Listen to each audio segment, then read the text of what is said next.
സാധകർക്കും ഒരിക്കൽ കൂടി meet me meditation ചാനലിൻ്റെ പുതിയൊരു സത്സംഗ എപ്പിസോഡിലേക്ക് സ്വാഗതം.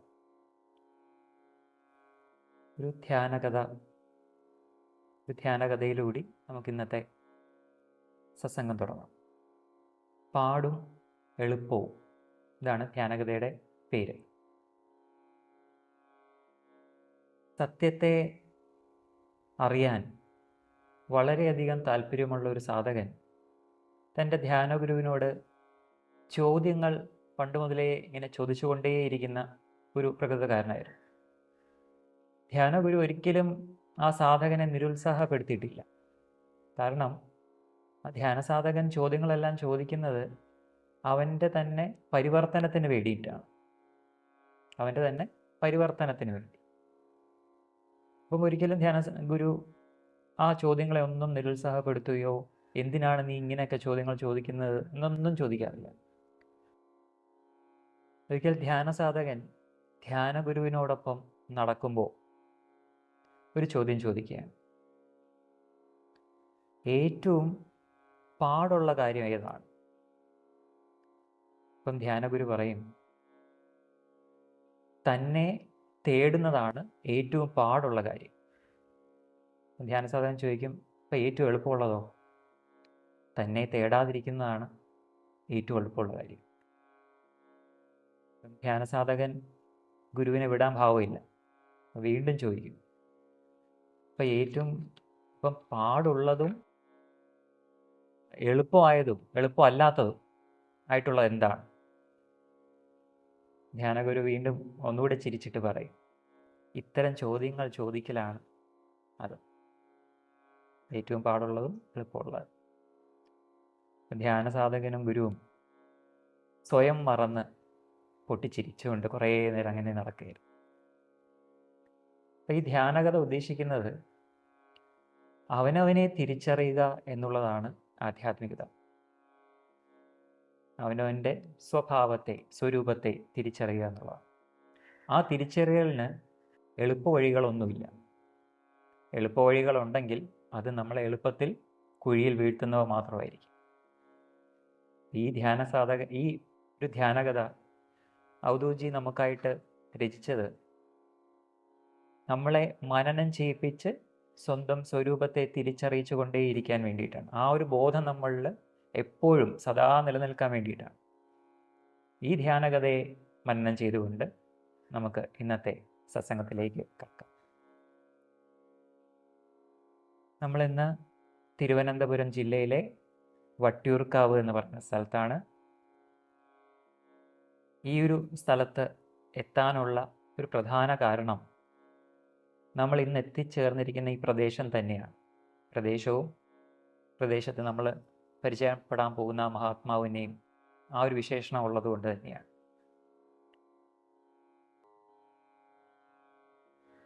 ജനകജനനി കൃപാ ഗുരുകുലാശ്രമത്തിലാണ് ഇന്ന് നമ്മൾ എത്തിച്ചേർന്നിരിക്കുന്നത്.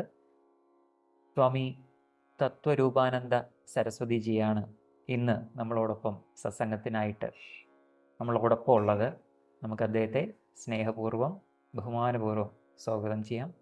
നമസ്തേ സ്വാമിജി.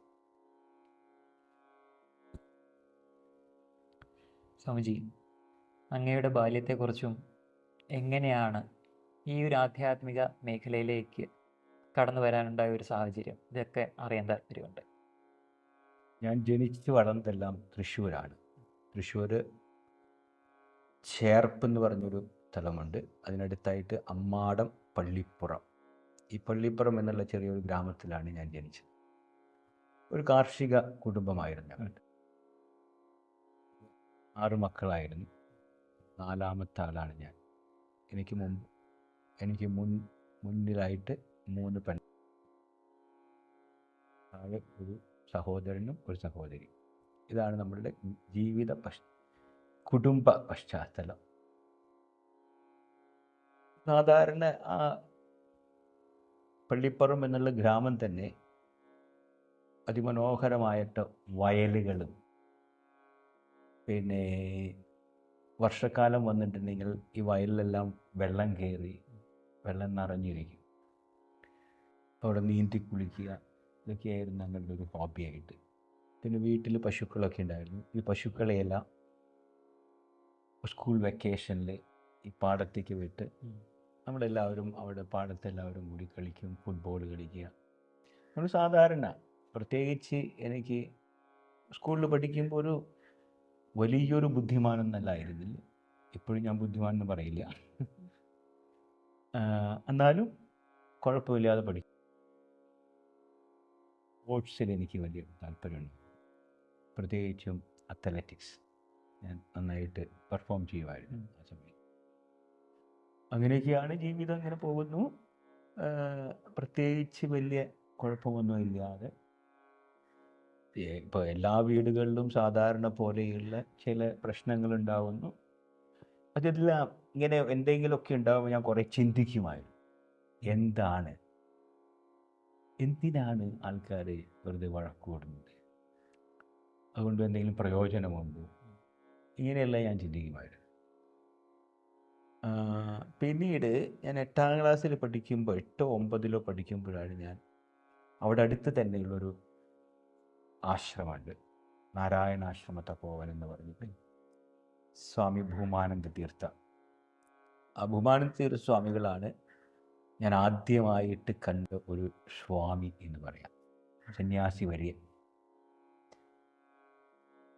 2-3 സ്ഥലങ്ങളിലായിട്ട്, ഒന്ന് ഞാൻ പഠിച്ചിരുന്നു സ്കൂളിൽ, 2 ഞങ്ങളുടെ ഗ്രാമത്തിൽ തന്നെ അദ്ദേഹം ഒരു പ്രഭാഷണത്തിനായിട്ട് വന്നിരുന്നു, ഒരു രാമായണ പ്രഭാഷണം. അദ്ദേഹത്തിൻ്റെ പ്രഭാഷണം കേട്ടപ്പോഴാണ് എനിക്ക് വാസ്തവത്തിൽ ഈ ആധ്യാത്മികതയോട്, ആധ്യാത്മികത ഒന്നും പറയാൻ പറ്റില്ല, അങ്ങനെയൊന്നും എനിക്കറിയില്ല ആ സമയത്ത്, എന്തോ ഇതുപോലെയാവണം അല്ലെങ്കിൽ ഇങ്ങനൊരു ജീവിതമുണ്ട് എന്നുള്ളത് ഞാൻ ആദ്യമായിട്ട് അറിയുന്നത് സ്വാമിജിയെ കണ്ടപ്പോഴാണ്. അതിനു മുൻപ് എനിക്ക് ഇതുപോലൊരു ജീവിതമുണ്ട്, അല്ലെങ്കിൽ ആശ്രമം, അല്ലെങ്കിൽ അതുപോലെ തപോവനം, ഇങ്ങനെയൊരു കാഴ്ചയൊന്നും എനിക്ക് ഉണ്ടായിരുന്നില്ല. അങ്ങനെ കണ്ടപ്പോൾ എനിക്ക് അതുപോലെ ഒരു ജീവിതം നയിക്കണം എന്നുള്ളൊരു തോന്നൽ എൻ്റെ മനസ്സിലുണ്ട്. പക്ഷെ അത് വീട്ടിലെ സാഹചര്യം ഇതൊക്കെ വെച്ച് നോക്കുമ്പോൾ അതൊന്നും പ്രാക്ടിക്കലല്ല എന്ന് എനിക്ക് തോന്നി.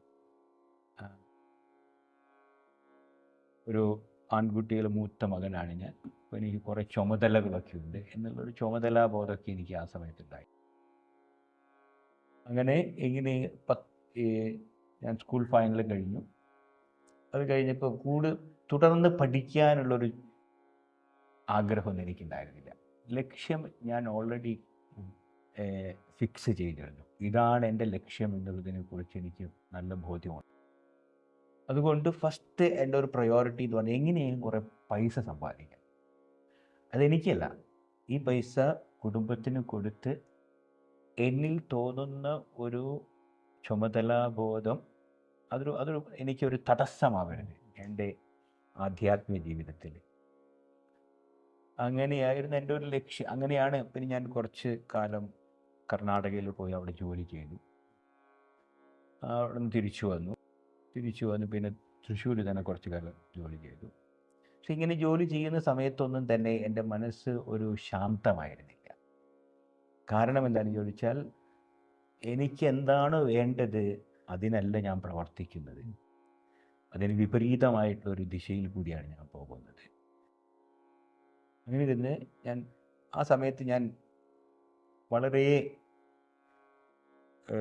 പലപ്പോഴുമായിട്ട് സ്വാമി ഭൂമാനന്ദ സ്വാമിജിയായിട്ട് അവിടെ പോകും, സ്വാമിജിയായിട്ട് സംസാരിക്കും. അവിടെ തന്നെ വേറൊരു സ്വാമിജി ഉണ്ടായിരുന്നു, ആ സ്വാമിജിയുടെ പേരാണ് നിരുപമാനന്ദ. അദ്ദേഹം ഇപ്പോൾ ഇല്ല. അദ്ദേഹവുമായിട്ട് വളരെ സൗഹൃദമായിട്ട് ഞാൻ സംസാരിക്കുമായിരുന്നു. എനിക്ക് എൻ്റെ മനസ്സിലുള്ള എല്ലാ കാര്യങ്ങളും, എല്ലാ വിചാരങ്ങളും എല്ലാം ഞാൻ പങ്കുവയ്ക്കുമായിരുന്നു. അദ്ദേഹം നല്ലതുപോലെ എന്നെ ഉപദേശിക്കുമായിരുന്നു. അപ്പോൾ അദ്ദേഹം അന്ന് എന്നോട് പറഞ്ഞൊരു സംഗതിയാണ്, എൻ്റെ പേര് തുളസിദാസ് എന്നായിരുന്നു ആ സമയത്ത്. ഓക്കെ, ഒരു കാര്യം ചെയ്യണം, വിഷ്ണു സഹസ്രനാമം ഡെയിലി ജപിക്കുക.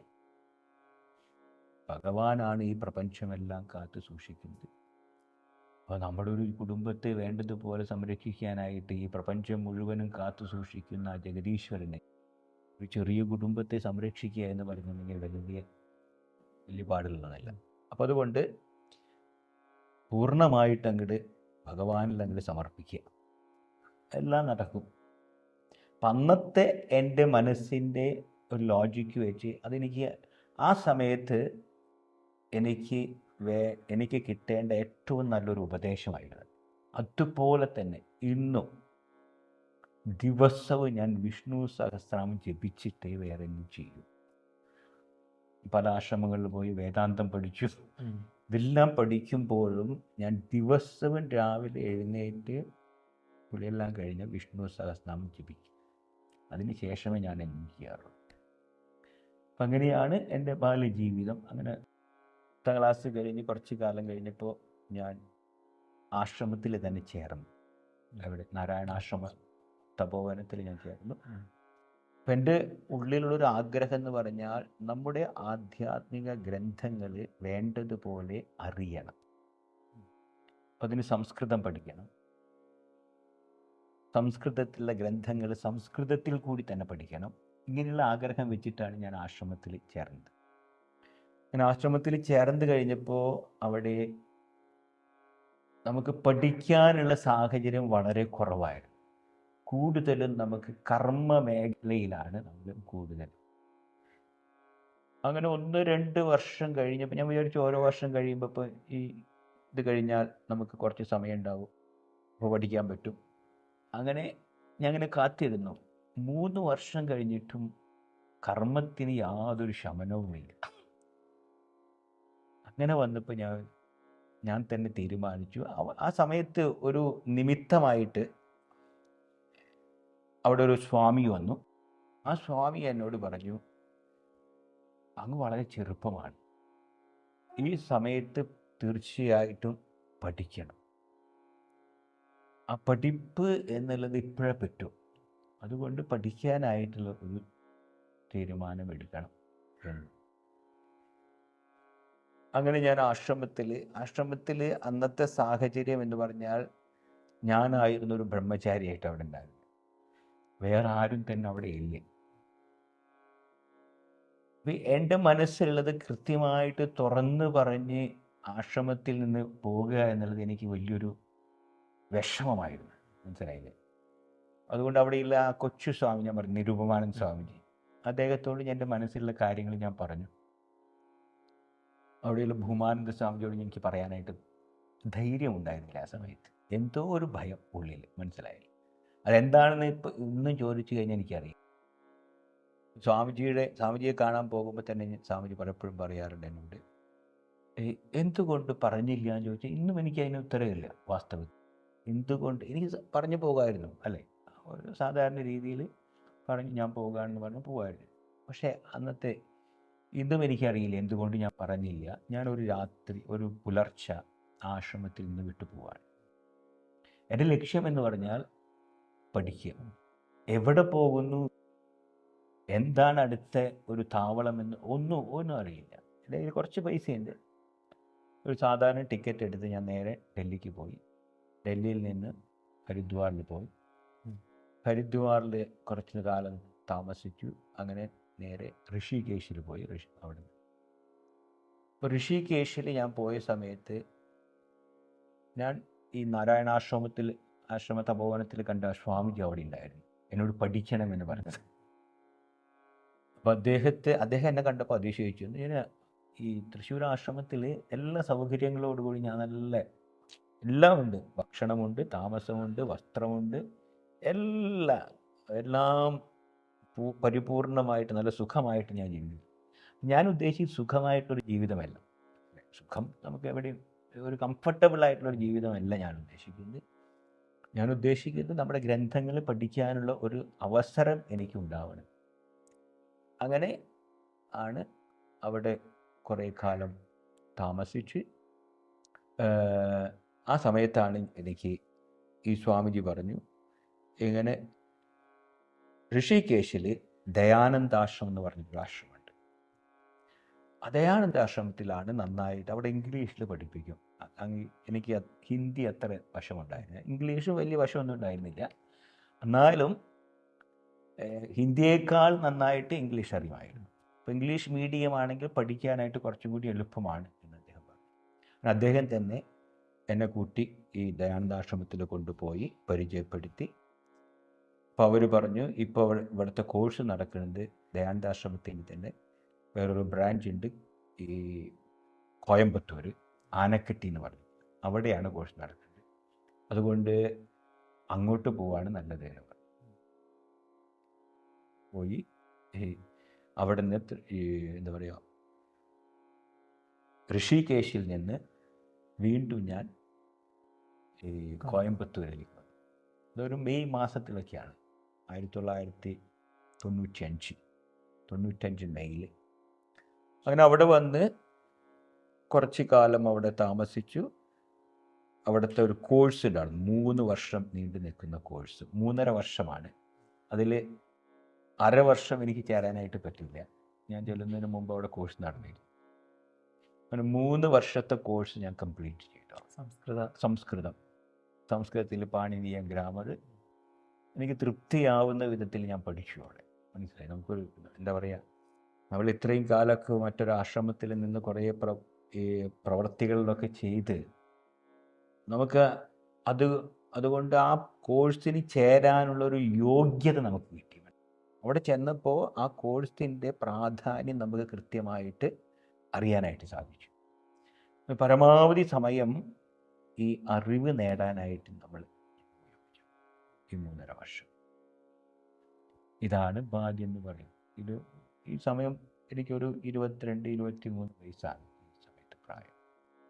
അത് കഴിഞ്ഞു അവിടുത്തെ കോഴ്സ് 3.5 വർഷം കഴിഞ്ഞു. പിന്നെ ഞാൻ കുറച്ച് കാലം ഋഷികേശിലും ഹരിദ്വാറിലായിട്ട് വർത്താനം താമസിച്ചു.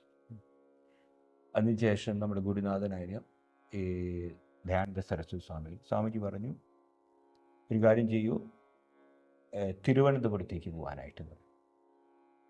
അപ്പോൾ തിരുവനന്തപുരത്തേക്ക് പോകാൻ ഞാൻ അതുവരെ തിരുവനന്തപുരം സന്ദർശിച്ചിട്ടില്ല. കേരളത്തിലുള്ള ആളാണെങ്കിലും തിരുവനന്തപുരത്തൊന്നും വന്നിട്ടില്ല.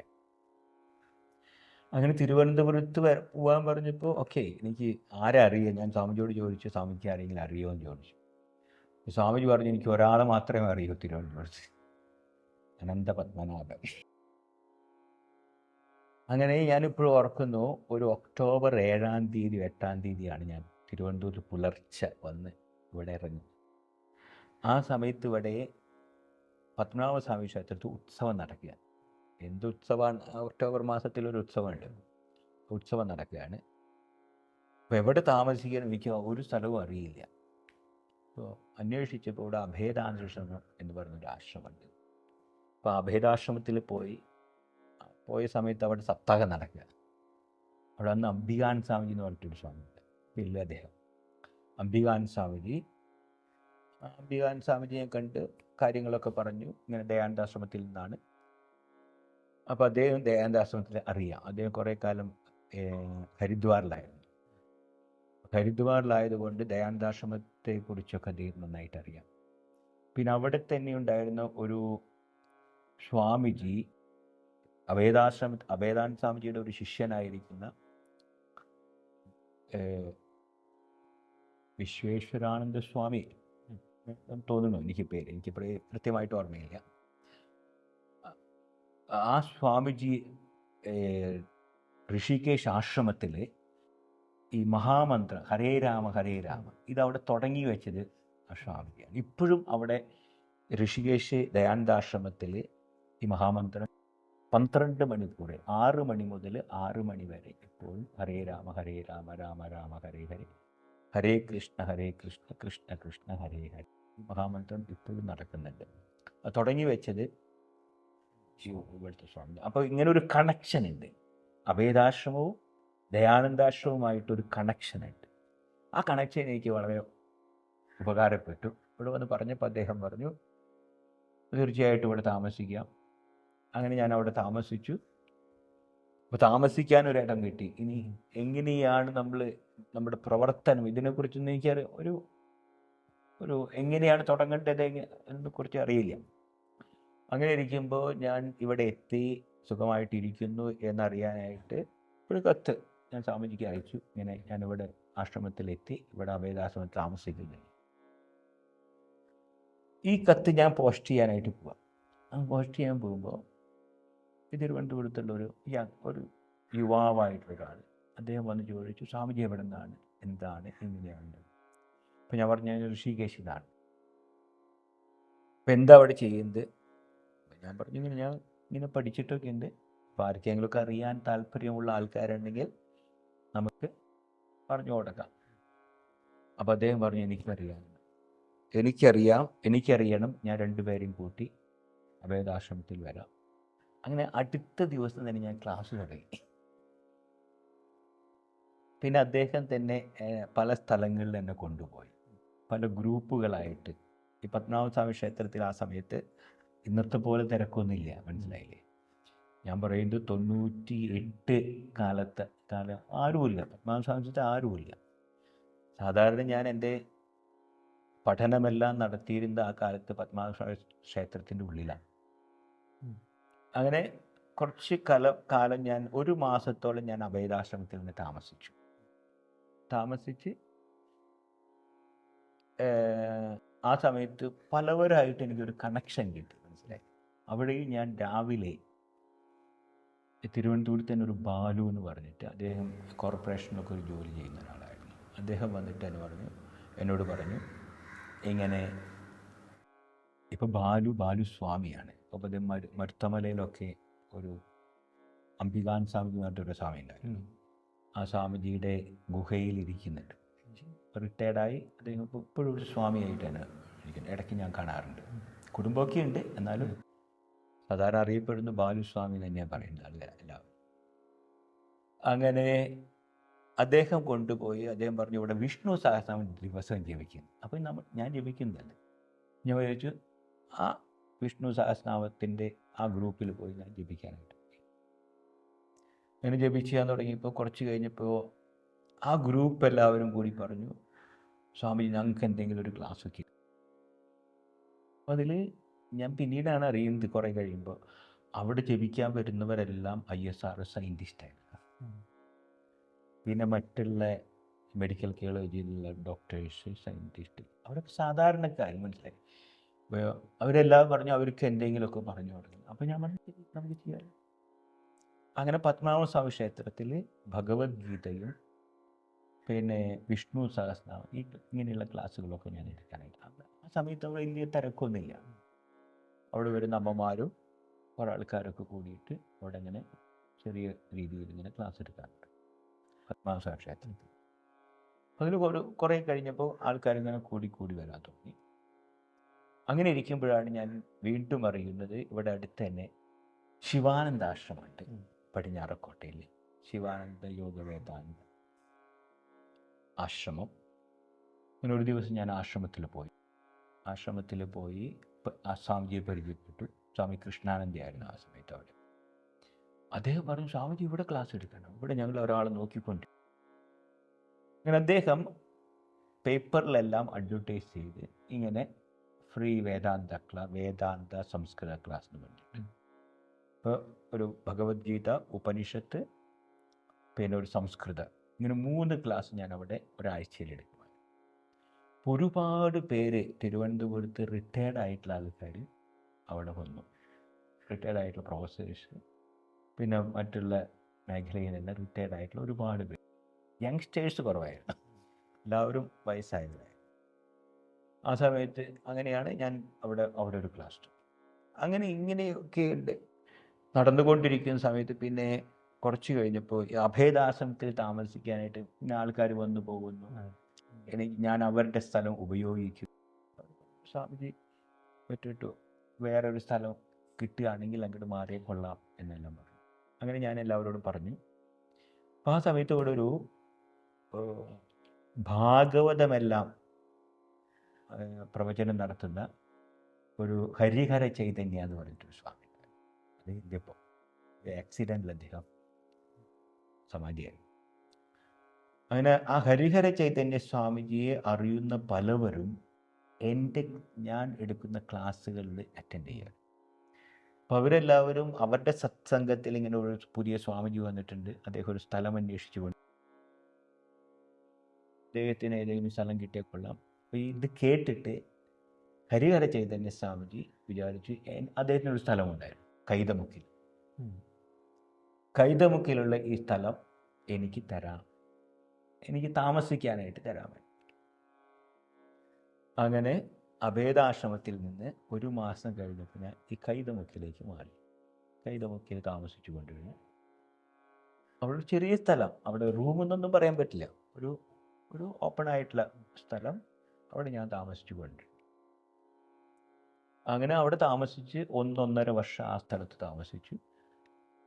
അതിനുശേഷം വേറൊരു സ്ഥലത്തേക്ക് മാറി.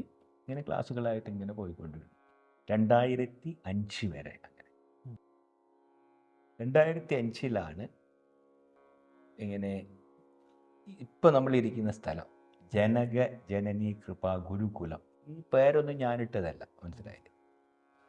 ഈ സ്ഥലം എന്നുള്ളത് ഗുരു ഗോപിനാഥിൻ്റെ, ഗുരു ഗോപിനാഥ് എന്ന് പറഞ്ഞാൽ വലിയ ഡാൻസറാണ്, അദ്ദേഹത്തിൻ്റെ മൂത്ത മകളായിരിക്കുന്ന വാസന്തി ജയസ്വാൾ, അവരും വലിയൊരു എന്താ പറയുക ഡാൻസ് ടീച്ചറാണ്.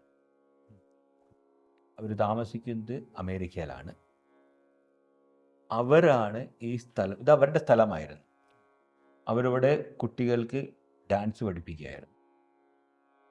അങ്ങനെ കുറച്ച് കഴിഞ്ഞപ്പോൾ അവരുടെ ഹസ്ബൻഡിന് ക്യാൻസർ വന്നു. ക്യാൻസർ വന്നപ്പോൾ അവർക്ക് ഇവിടെ വരാൻ പറ്റാതായി. അപ്പോൾ ഈ വീടൊക്കെ വെറുതെ കിടക്കുന്നു, ഇതെല്ലാം നശിച്ചു കൊണ്ടിരിക്കുന്നു. അങ്ങനെ ഇരിക്കുമ്പോൾ അവർ US ദയാൻ സ്വാമിജിക്ക് ഒരു ആശ്രമമുണ്ട്, നമ്മുടെ ഗുരുനാഥൻ.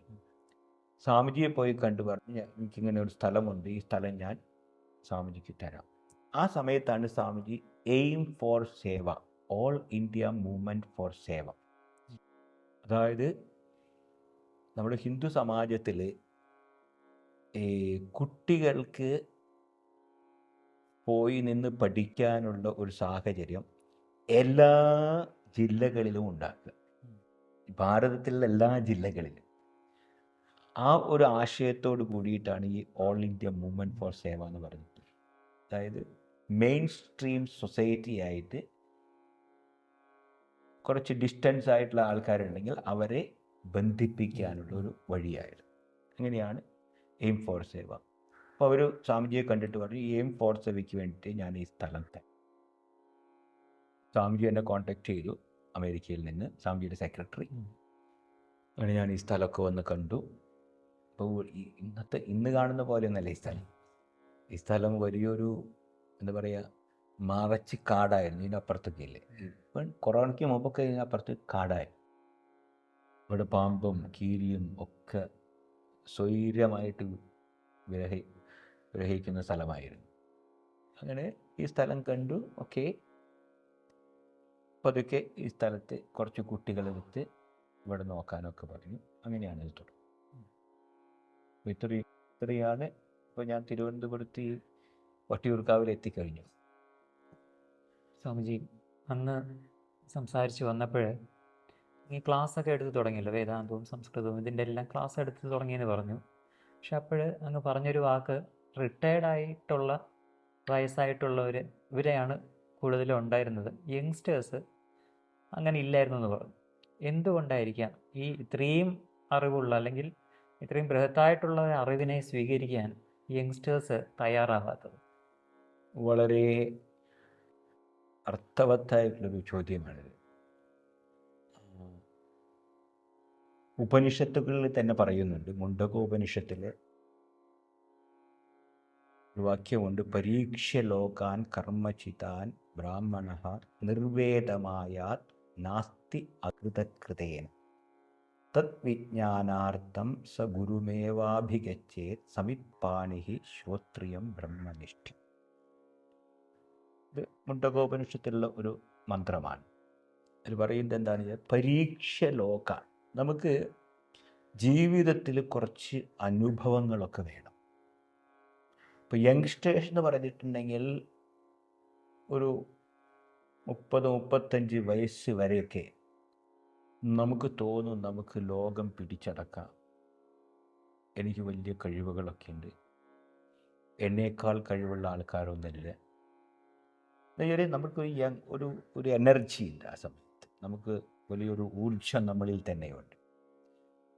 അപ്പോൾ ആ സമയത്ത് നമ്മൾ നമ്മുടെ പിന്നീടുള്ള നമുക്ക് ഒരു എന്താ പറയുക, നമ്മുടെ ഒരു അല്ലെങ്കിൽ ഒരു വയസ്സാവുന്ന ഒരവസ്ഥയെക്കുറിച്ച് ചിന്തിക്കാൻ പോലും നമുക്ക് പറ്റാത്തൊരവസ്ഥയാണ്. ഒരു യുവാവ് വിചാരിക്കുന്നത് ഞാൻ എപ്പോഴും ഈ യൗവനത്തിൽ തന്നെ ഇരിക്കുമെന്നാണ്. അങ്ങനെയില്ല. നമ്മുടെ കുറച്ച് കഴിയുമ്പോൾ നമുക്ക് ജീവിതത്തെക്കുറിച്ച് നമ്മൾ കുറേ ചിന്തിക്കുമ്പോൾ നമുക്ക് മനസ്സിലാവും ജീവിതം വളരെ ലളിതമാണ്. മനസ്സിലായി, വാസ്തവത്തിൽ കോംപ്ലിക്കേറ്റഡ് അല്ല. നമ്മൾ ചിന്തിച്ച് നമ്മളുടെ ആഗ്രഹങ്ങളും ദുരാഗ്രഹങ്ങളും ഒക്കെ വരുമ്പോഴാണ് ജീവിതം ഒരു കോംപ്ലിക്കേറ്റഡ് ആയിട്ട് മാറും. അല്ലെ, ജീവിതം എന്ന് പറഞ്ഞാൽ വളരെ സിമ്പിളാണ്. ഒരു യുവാവിന് ഈ ജീവിതത്തിൻ്റെ ഈ ഒരു സിംപ്ലിസിറ്റിയെക്കുറിച്ച് ചിന്തിക്കാനായിട്ട് അവൻ സാധിക്കും. ഇന്ന് കാണുന്ന വലിയ വീട്, വലിയ കാറ്, വലിയ ബംഗ്ലാവ്, ഇതൊക്കെയാണ് അവൻ്റെ മനസ്സിൽ. അതൊക്കെ ഉണ്ടാക്കാനായിട്ടുള്ളൊരു ത്വരയാണ്. ഇതെല്ലാം ഉണ്ടായിക്കഴിഞ്ഞാൽ എനിക്ക് സന്തോഷം ഉണ്ടാവുന്നതാണ്. ഉപനിഷത്തുക്കളിലും ഇതിലൊക്കെ നമ്മുടെ ഗ്രന്ഥങ്ങളിലെല്ലാം പറഞ്ഞിരിക്കുന്ന സന്തോഷം ഒരിക്കലും പുറത്തല്ല, നമ്മിലുള്ള സന്തോഷമാണ് നമ്മൾ കണ്ടെത്തേണ്ടത്. മനസ്സിലായി? ഇപ്പോൾ ആത്മസാക്ഷാത്കാരം എന്നൊക്കെ പറഞ്ഞിട്ടുണ്ടെങ്കിൽ, ചുരുക്കി പറഞ്ഞിട്ടുണ്ടെങ്കിൽ നമ്മിലുള്ള സന്തോഷത്തെ വേണ്ടതുപോലെ കണ്ടെത്തുക, അത്രയേ ഉള്ളൂ. മനസ്സിലായി? ഇതിനെ എന്തൊക്കെ നമ്മൾ പറഞ്ഞാലും ചുരുക്കം ഇതാണ്: എനിക്ക് ഇവിടെ സംതൃപ്തിയായിട്ട് ജീവിക്കാൻ സാധിക്കും. ഇനി ഞാൻ ഇപ്പോൾ സംതൃപ്തി എനിക്കില്ലെങ്കിൽ അതിനുള്ള കാരണവും ഞാൻ തന്നെയാണ്. നമുക്ക് ലോകത്തെ ഒന്നും പഴിചാരാനായിട്ട് സാധ്യമല്ല. നാം തന്നെയാണ് നമുക്ക് നാമേ പണിവതുനാകും നരകവും അതുപോലെ എന്ന് പറഞ്ഞ പോലെ നാം തന്നെയാണ് നമ്മുടെ സന്തോഷത്തിനും സന്താപത്തിനും സങ്കടത്തിനും എല്ലാത്തിനും കാരണം ഞാൻ തന്നെയാണ്. ഇപ്പോൾ ഒരു യുവാവിനെ ഇത് ചിന്തിച്ചെടുക്കാനായിട്ട് കുറച്ച് ബുദ്ധിമുട്ടാണ്. ഇനി അങ്ങനെ ഒരു യുവാവ് ഉണ്ടെങ്കിൽ ഭഗവത്ഗീതയിലൊക്കെ പറയും, അങ്ങനെയുള്ളവരെയാണ് യോഗഭ്രഷ്ടൻ എന്ന് പറയുന്നത്. അതായത് ഒരാൾ തൻ്റെ ജീവിതത്തിൻ്റെ അന്ത്യകാലങ്ങളിൽ ആധ്യാത്മിക സാധനയെല്ലാം നയിക്കുകയാണെങ്കിൽ അവന് ആ സാധനയുടെ പരിപൂർണത കിട്ടുന്നതിന് മുൻപ് ഈ ശരീരം ഉപേക്ഷിക്കേണ്ടി വന്നാൽ എന്താണ് സംഭവിക്കുക എന്ന് അർജുനൻ കൃഷ്ണനോട് ചോദിക്കുന്നുണ്ട്. അപ്പോൾ ഭഗവാൻ അർജുനോട് പറയുന്ന ഉത്തരം, നഹി കല്യാണകൃത് കശ്ചിത് ദുർഗതിം താത ഗച്ഛതി. അല്ലയോ അർജുന, താത എന്ന് പറഞ്ഞ ശിഷ്യ എന്നുള്ള അർത്ഥത്തിലാണ് അവിടെ.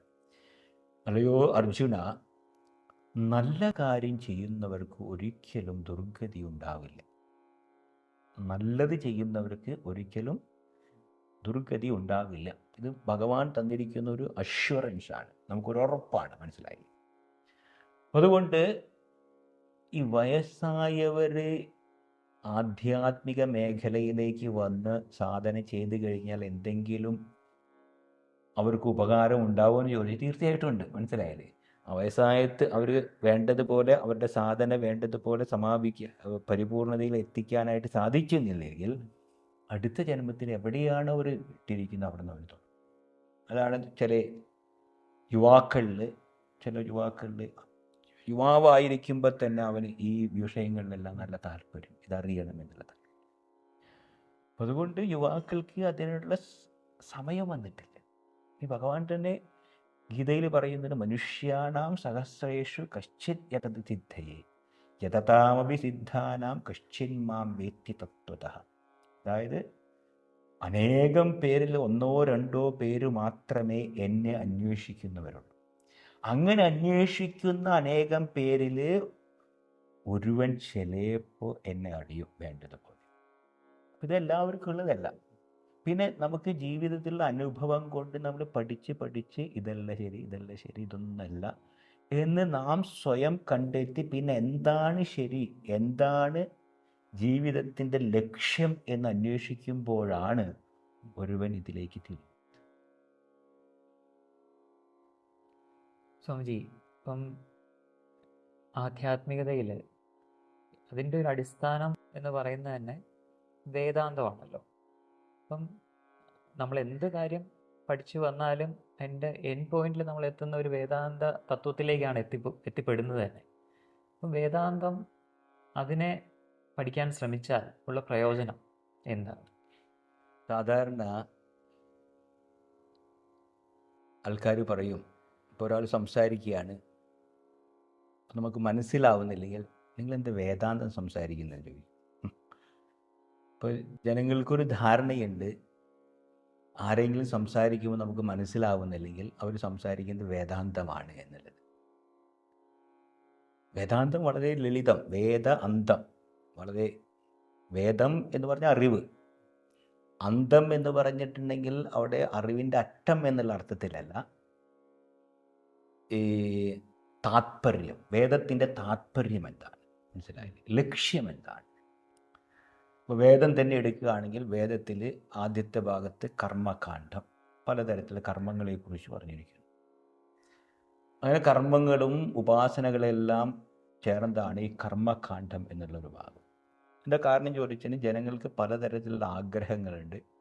ഈ ആഗ്രഹങ്ങൾ നേരായ മാർഗത്തിൽ കൂടി നമുക്ക് സഫലമാകണമെങ്കിൽ അതിനുള്ള മാർഗം കർമ്മകാന്ഡത്തിൽ പറഞ്ഞിട്ടുണ്ട്. പലതരത്തിലുള്ള യജ്ഞങ്ങൾ, ഹോമങ്ങൾ, ഉപാസനകൾ, മന്ത്രങ്ങൾ, ഇതൊക്കെ വെച്ചുകൊണ്ട് നമുക്ക് നമ്മുടെ ആഗ്രഹത്തെ ശരിയായ രീതിയിൽ നമുക്ക് നേടാനായിട്ട് സാധിക്കും.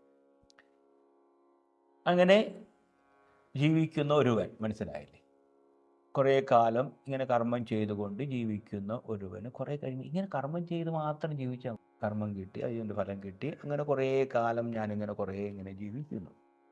ഈ ജീവിക്കുന്നത് കൊണ്ട് ഇതാണോ ലക്ഷ്യം?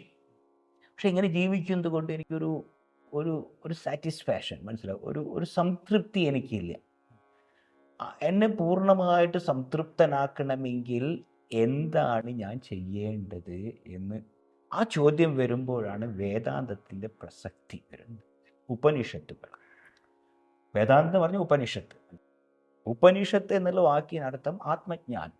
ഉപനിഷത്ത്, ഇതാണ് 3 വാക്കുകൾ. ഉപ എന്ന് പറഞ്ഞാൽ അടുത്ത്, ഷത്ത് എന്ന് പറഞ്ഞാൽ അറിവ്. എങ്ങനെയുള്ള അറിവ്? ആ അറിവിനെ കൂടുതൽ ക്വാളിഫൈ ചെയ്യാണ് നീ എന്നുള്ളത്. ഒരു വിധത്തിലും സംശയമില്ലാതെ പരിപൂർണമായിട്ട് എന്താണോ അടുത്ത് അതിനെ നല്ലതുപോലെ അറിയും. ചുരുക്കം പറഞ്ഞു ഉപനിഷത്ത്. ഉപനിഷത്ത്. ഉപ എന്ന് പറഞ്ഞ അടുത്ത്, നീ എന്ന് പറഞ്ഞ നിശ്ചയം, ഒരു സംശയവുമില്ലാതെ, ഷത്ത് എന്ന് പറഞ്ഞ അറിവ്. എന്താണോ അടുത്ത് അതിനെ ഒരു സംശയവുമില്ലാതെ വ്യക്തമായിട്ടറിയാം. എന്താണ് അടുത്ത്? എനിക്ക് ഏറ്റവും അടുത്ത് ഞാനാണ്, മനസ്സിലായത്. അപ്പോൾ എന്നെക്കുറിച്ചുള്ള പരിപൂർണമായിട്ടുള്ള അറിവാണ് ഉപനിഷത്ത് എന്നത്. ഇപ്പോൾ വേദാന്തത്തിൻ്റെ ലക്ഷ്യം എന്ന് പറഞ്ഞാൽ എന്നെ അറിയാം, എന്നെ പരിപൂർണമായിട്ടറിയാം. വേദാന്തം പറയുന്നത്, നമ്മുടെ ആചാര്യന്മാരെല്ലാം പറയുന്നത്, നമ്മുടെ എല്ലാ ദുഃഖത്തിനും കാരണം ആത്മ അജ്ഞാനമാണ്. അജ്ഞാനമാണ് എല്ലാ ദുഃഖത്തിനും കാരണം. അപ്പോൾ ഈ അജ്ഞാനമാണ് കാരണമെങ്കിൽ ആ കാരണത്തെ ഇല്ലാതാക്കാതെ നമുക്ക് പൂർണ്ണമായിട്ടും സന്തോഷം അല്ലെങ്കിൽ സംതൃപ്തി കിട്ടുകയില്ല. അതുകൊണ്ട് ജ്ഞാനം നേടണം. അപ്പം ജ്ഞാനം നമ്മൾ നേടണം എന്ന് പറഞ്ഞിട്ടുണ്ടെങ്കിൽ ജ്ഞാനത്തിന് വേണ്ടിയിട്ട് നമ്മൾ പരിശ്രമിക്കുകയാണെങ്കിൽ ആ ജ്ഞാനത്തിന് തന്നെ നമ്മെ സജ്ജമാക്കണം. എന്നെ ജ്ഞാനം നേടാനായിട്ട് ഞാൻ എന്നെ സജ്ജമാക്കണം, എന്നെ ഒരുക്കണം, മനസ്സിലായി. I should be a qualified person to get that knowledge, അല്ലേ? ആ ഒരു യോഗ്യതയുണ്ടാക്കുക എന്നുള്ളതാണ് ഏറ്റവും വലിയ ഒരു സംഗതി. ഇപ്പോൾ നമ്മൾ ചിലർ പറയും, ഞാൻ ഉപനിഷത്തൊക്കെ പഠിച്ചു, ഭഗവത്ഗീത എല്ലാം പഠിച്ചു കഴിഞ്ഞു, എന്നിട്ടും എനിക്കൊരു സംതൃപ്തി ഇല്ല എന്ന് പറഞ്ഞാൽ നമ്മൾ വെറും ആ വാക്കുകൾ മാത്രം പോയിട്ടുള്ളൂ. വാസ്തവത്തിൽ നമ്മൾ അതിൻ്റെ അന്തഃസത്തയിലേക്ക് പോയിട്ട് ഞാനുമായിട്ട് താതാത്മ്യപ്പെട്ട് പഠിച്ചിട്ടില്ല, മനസ്സിലായില്ലേ? അവിടെയാണ് നമ്മുടെ യോഗ, മെഡിറ്റേഷൻ, എല്ലാത്തിനും എന്തൊക്കെ നമ്മുടെ പൂർവികന്മാർ നമുക്ക് പ്രദാനം ചെയ്തിട്ടുണ്ടോ അതിനെല്ലാം വാലിഡിറ്റി, അതിനെല്ലാം ഒരു സ്ഥാനമുണ്ട്, മനസ്സിലായി. ഇതെല്ലാം എന്തിനു വേണ്ടിയിട്ടാണെന്ന് ചോദിച്ചാൽ എന്നെ വേണ്ടതുപോലെ സജ്ജമാക്കണം. ഞാൻ സജ്ജമായി കഴിഞ്ഞാൽ പിന്നെ ഒറ്റ വാക്യം മതി, അവിടെ പിന്നെ വേറെ ചോദ്യമൊന്നുമില്ല, മനസ്സിലായി. ഇനി കേട്ടിട്ടും മനസ്സിലാവുന്നില്ല, ചിലവർ പറയും കേട്ടിട്ടൊന്നും മനസ്സിലാവുന്നില്ല എന്ന് പറഞ്ഞാൽ മനസ്സിലാവാത്തതിന് കാരണം നമ്മൾ നമ്മെ അതിന് യോഗ്യമാക്കിയിട്ട്. ഇപ്പോൾ ഒരു ഭൗതിക ശാസ്ത്രം പഠിക്കുന്ന ഒരു വിദ്യാർത്ഥി, അപ്പോൾ അദ്ദേഹത്തോട് E=mc² എന്നുള്ള ഒരു ഈക്വേഷൻ കൊടുക്കുന്നു.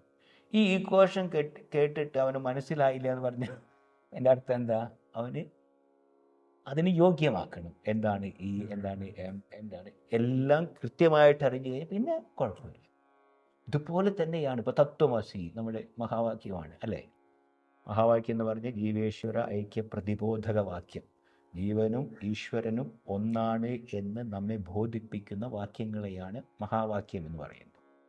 അപ്പോൾ തത്വമസി എന്ന് പറഞ്ഞ് അത് കേട്ടുമ്പോൾ നീ അതാണ്, എന്താണോ നീ അന്വേഷിക്കുന്നത് അത് നീ തന്നെയാണ് എന്ന് പറയുമ്പോൾ അത് മനസ്സിലാക്കണമെങ്കിൽ നമ്മൾക്ക് നമ്മെ ഒന്ന് യോഗ്യതയാണ്. അപ്പോൾ ഈ യോഗ്യത ഉണ്ടായിക്കഴിഞ്ഞാൽ നോ പ്രോബ്ലം. യോഗ്യതയില്ലെങ്കിൽ നമ്മളെല്ലാവരുടെയും ഇങ്ങനെ തെരഞ്ഞു നടന്ന് അവശനായി ഇനി എന്താണ് ജീവിതത്തിൻ്റെ ലക്ഷ്യം, വേദാന്തത്തിലും എനിക്ക് എന്താ പറയുക, ഒരു സമാധാനമില്ല എന്ന് പറയേണ്ടി വരും. അതുകൊണ്ട് നമ്മുടെ ജീവിതത്തെ ചിട്ടപ്പെടുത്തണം. ഒരു വ്യക്തി രാവിലെ എഴുന്നേറ്റ് കഴിഞ്ഞാൽ വൈകുന്നേരം കിടക്കുന്നത് വരെയുള്ള സമയം ഞാൻ എന്നെ ചിട്ടപ്പെടുത്തണം. എന്ത് ചെയ്യണമെന്നുള്ളത് ഒന്നും യാന്ത്രികമാവാതെ നമ്മൾ നല്ലതുപോലെ ചിന്തിച്ച് തന്നെ ചെയ്യണം. അങ്ങനെ വരുമ്പോൾ നമ്മൾ അനാവശ്യമായിട്ടൊന്നും ഉള്ള കാര്യങ്ങളിലൊന്നും ഏർപ്പെടില്ല. കൂടുതൽ നമുക്ക് നമ്മുടെ സമയത്ത് ഉപയോഗിക്കാൻ പറ്റും. സാധാരണ ചിലർ പറയും ഇപ്പം സമയം നമ്മൾ ഉപയോഗിക്കുക.